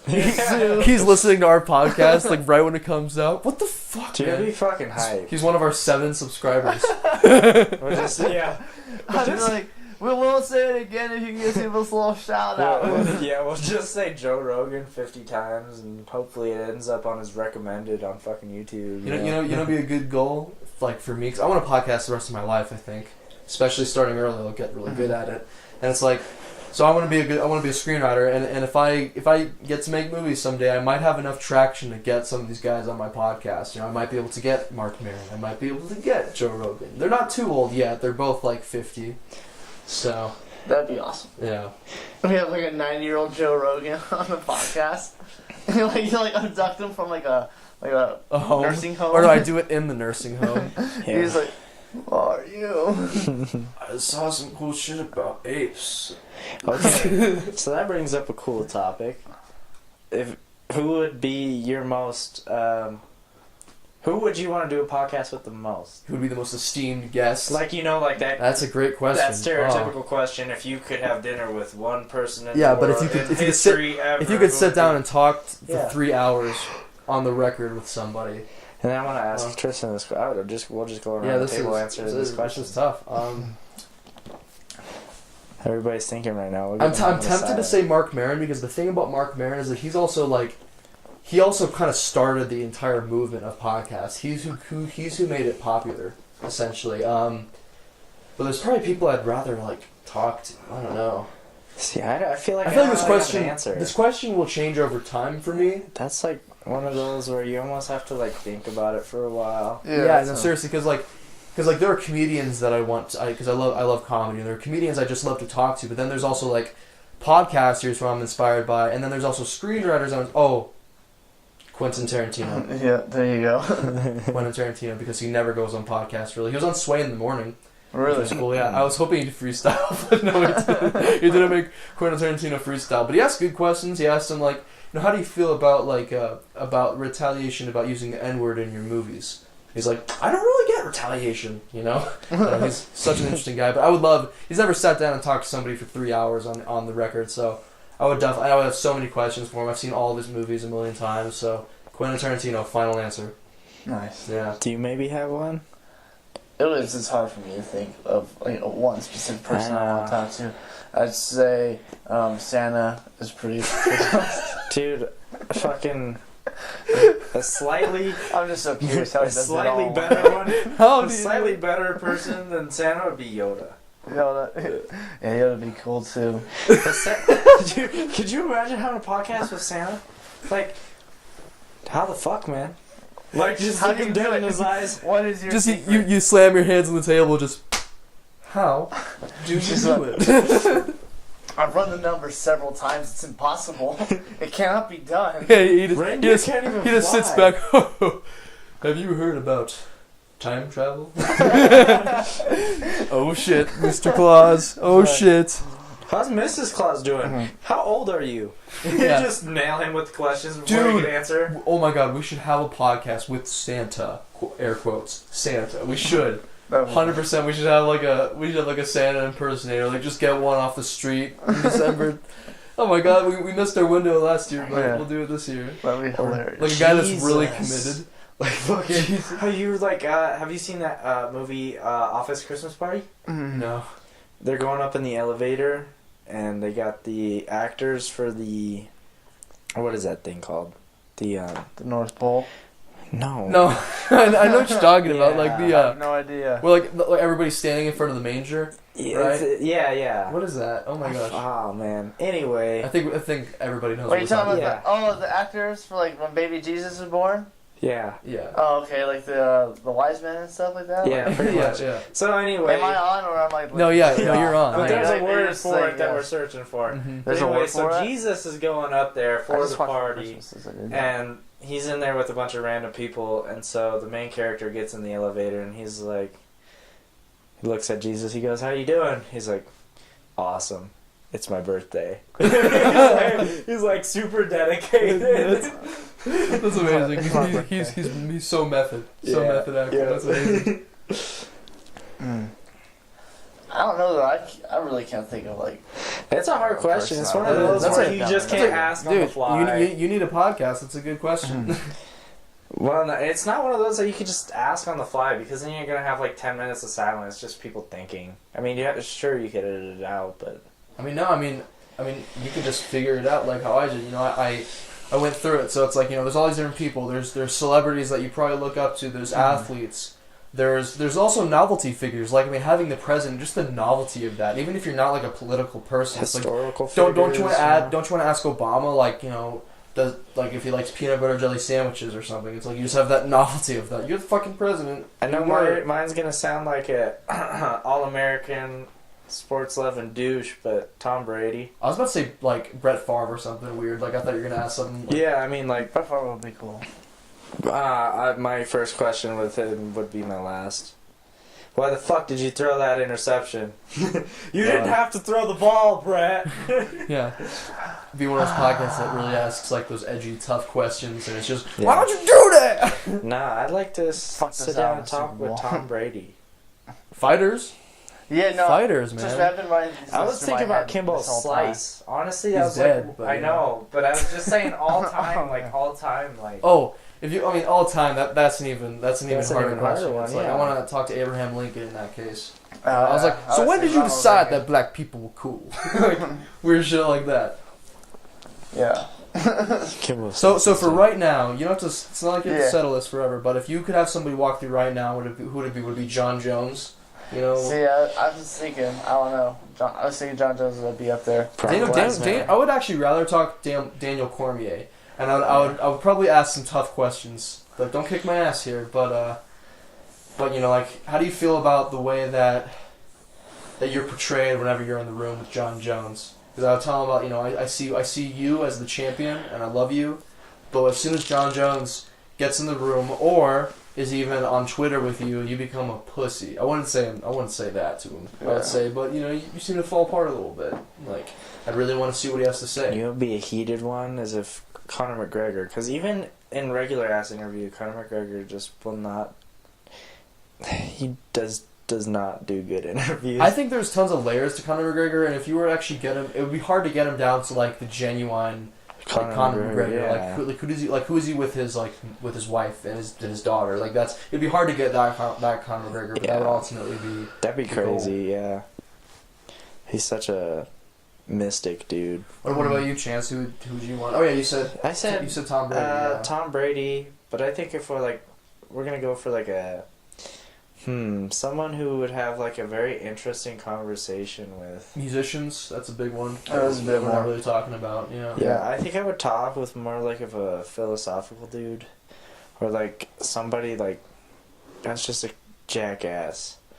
Like, see, it's hard for me because I would say like Sam Harris, like somebody that's like that fucking smart. He's like one of those really heavyweight intellectuals, but I don't think at this point in time I would be able to keep up with him in conversation. Like he's one of those guys that's just like so fucking smart. He's like he's a neurologist and a modern day philosopher.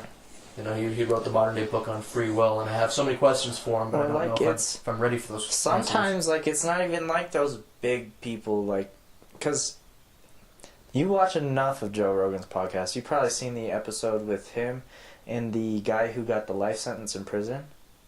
I don't think I have actually. That's a really good one, and it just, like, the whole topic of, like, who would you bring on is, like, sometimes the people that you least expect have got, like, the craziest shit to say. Yeah. Like, his story, like, single-handedly just made me go, like, my jaw just dropped. Yeah. So, I mean, sometimes it's just people, like, you don't even expect, but, that's what I like about Mark Maron's and Joe Rogan's podcast, is that they're not always famous. People they have on, Yeah, and so I guess if we're gonna go people that I would like to interview just to pick their brain about, it's gonna be probably Tim Wells. You guys probably don't know who that is. No, who is that? He's like a world-renowned hunter, but he just kind of like set the tone for like different ways of doing shit. Like, he'd have, like, birds flying through the air, and he'd hit them with the bow and arrow. Like, out of the middle of the air, out of mid-flight. That's and impressive. he'll, like, go to Africa and, like, spear animals out of a tree. I think I know this guy. There's a clip of him. He's, like, 20 yards away from probably, like, 40 yards away from a grizzly bear. I gotta say, if I ever saw a grizzly bear, I'd probably shit my pants. Yeah. Like, just out in the wild. Those are monsters. They're huge. Crazy. And so he's 40 yards away on the ground with this grizzly bear. And he just, like, pulls his bow and arrow back. It's a bow and arrow, not even a gun. Shoots it right in its head, and it just drops. I mean, like, how crazy you gotta be to do that? If you miss the shot, or even if the shot doesn't kill him, going after you. Yeah, you're gonna die. You're gonna die. But yeah, that's pretty intense. Yeah, like, those are the people you want to interview. That's amazing. Yeah, that's edgy. A great answer. He's edgy. It's That's like crazy. It's like, again, what I was saying before. It's like, yeah, there's some awesome novelty guests, but those aren't usually the best. Like, honestly, because everybody already knows their story. Sort of, yeah. And like the thing about Obama is that you don't get a lot of interviews like that. But that wasn't even close to that wasn't in my top 10 favorite podcasts. But it is something that I will say. Oh yeah, Mark Maron on WTF, he had Obama, like I just did. But it's like, those are my favorite interviews. Like, some of my favorite interviews are with like comedians that you don't hear about. Or there was one where he had a screenwriter on whose movies I've never even seen, and I was just like, this is awesome, such a great podcast. Like, some podcasts make you want to cry. It's like, yeah, it's like, yeah. I'm really fucking offended that none of you guys said Chance Curzon. No, I'm just kidding. Who's your guys' all-time favorite guest? Ah, shit.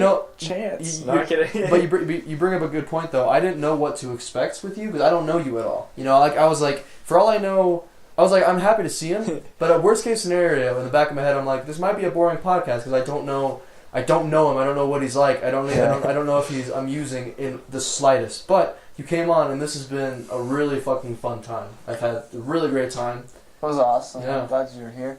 I did think of one. Yeah. Well, I was thinking I would do John Bellion. He's not super popular, but his music had like a super positive influence. Dude, and the conversation on you could have with him about your acid trip. Fact, like, my acid trip and listening to his album and what it's done for me, like, as a person, talking to him and being able to, like, to express that to him, I think, like, he would like to hear. And I would like to see, like, what spawned, like, the music, like, that he's made and stuff like that. So I would be excited to do that one with him. That's what I would do. That reminded me, and we are running out of time here. I was going to say. But Chance, one of the last questions I want to ask is, have you ever partaked in drugs, or do you drink? See, I was just about to, like comment on that. I was like, I feel like we could do, like, a separate whole show with, like, I mean, like... Just come on again. I know we could do it. Come on in a few weeks. Just come on. Definitely, and just send me another invite.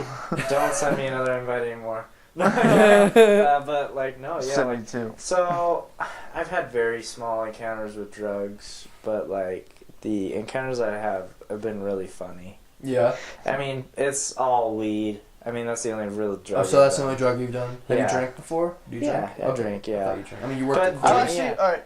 A really good story is like one of the first times he drank at Zach's house. We do have a little bit of time for that one. It's short, sweet, it's funny. I'd like to hear that one again. Which one are you referring to? With Zach and Garrett in the shower.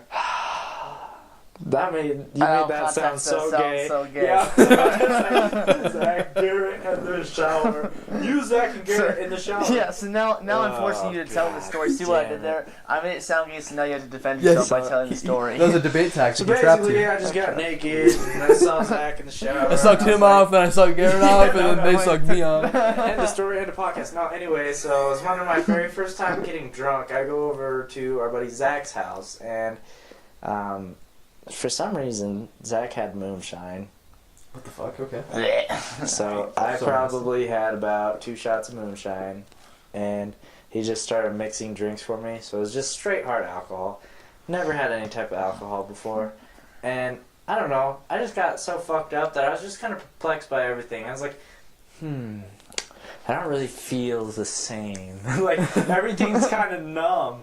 I was like, everything's kind of numb. So I was like, wonder what water would feel like. And I just kind of like slipped away from Zach and Garrett. They're doing their own shit. I'm like, alright. And I like turn on the shower. I'm like, can I feel if it's cold? And the shower's just running. And so I'm like, I love that you're in this sort of headspace where you're questioning like what water's gonna feel like. Yeah, right? Because I was so fucking drunk. And so like, I'm like, put my hand under. I was like, just like waiting for the water to warm up. I was like, man, shit's trippy.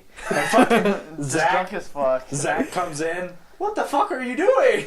That's a great Zach impression. Wow, that was awesome. He's like, I didn't want to like just budge in because I heard the fucking shower running. But he's like, I didn't really know what to do. Dude, wait, I'm sorry, I gotta pause you. Your Zach impression is fantastic. Oh my god, like he nails it. Do you realize this too, or am I the only one that thinks this? That was when you're in the moment. You sounded just like him to me. Like I could have turned away. Sorry. I don't know. God. I think there's a little bit more harsher southern accent on there. Sorry, go on. I mean, that is pretty much the story. I mean, when did Garrett come in? Funny, like Garrett was just there. Oh, well, Garrett was there because I'm assuming once you heard the shower come in, I mean, like they both must have been thinking to themselves, like, I do not want to like investigate. And so Zach was like, yeah, like, you want to chill out or what? And I was just so fucking hyped. I was like, you want to have a push-up contest? Let's do a push-up contest. I've had those times. And then so fucking... You want to arm wrestle? Yeah, and so he's like, alright, bro. He's like, we'll do a push-up contest. And so like, I forget what I did. I did like 50 push-ups. And he's like, alright, you won. That is just like Zach. I was like, damn right, yeah. He was like, alright, let's chill out. I was like, alright. And we just... Isn't there a part where you wanted to go tell your parents? And you're like, where are my keys? No. I want to go tell my parents I love them. I don't think so. I've really never had an urge to drive while I was drunk. Cause like somebody told me that you're like, we have to tell our parents about this. And Zach was like, no. I don't know. Maybe. I don't know. But... Definitely one of the weirder experiences, like my first time getting drunk, like they were like, Zach could probably tell it better than me, so if you guys ever get Zach on, I mean, that's a good one. Yeah, one day. Maybe, yeah. I feel like Zach's somebody that I'd want to have like with another person too. Are you insulting him? No, it's just, but when I have talked to Zach for a while, there's a point where he like, this is just my experience so far, but he'll just kind of like get quiet and listen. Sort of like my friend Cole. My friend Cole kind of does the same thing sometimes. Like, unless we're talking about something that he's like really hyped on, I guess. Yeah. But you talked to him about rap. He's into like that's the thing I noticed about Zach is like because I've never really listened to rap for the lyrics. I mean, kind of, but I like a nice beat in my song, in my music. But like Zach is like really into the lyrics, the poetry. Yeah, like honestly, he'll like dissect it. And I was like, yeah, that's pretty cool. Yeah. He should listen to some more old school stuff because that shit was like really heavy on the meaning and stuff. That's good, yeah. Like my friend Tyler, who was just talking about, he wants to be on the podcast. He was just talking about this today. Mm-hmm. We'll have to talk about that soon. But yeah, he listens to like a lot of old school shit, and he'll kind of break it all down for me. And yeah. But hey, I think this is probably a good stopping point. This was super fucking fun, Chance. Like I'm like legitimately so excited to like usually. I mean, I enjoy every podcast we do, but sometimes I kind of resent that like the next day I'm gonna have to like listen to it all so I can do the timestamps. This is why people with podcasts, they have a producer. Yeah. Like somebody that does all that shit for them. But no, I'm the producer. I get to do all that. But I'm genuinely so excited to listen back to this. And I'm obligated to say that I had a great time because Tristen is actually holding a shotgun to my head. Please help, please help, please help. No, I can It's not a shotgun. It's a Glock 19. 22 caliber. Doesn't make any sense. I already said the caliber. But yeah. I was just trying to add something. It's trying to be funny. Okay? Alright. Yeah, this was super fun. Thank you. Definitely come on again. Chance Krazan. No, thank you, guys.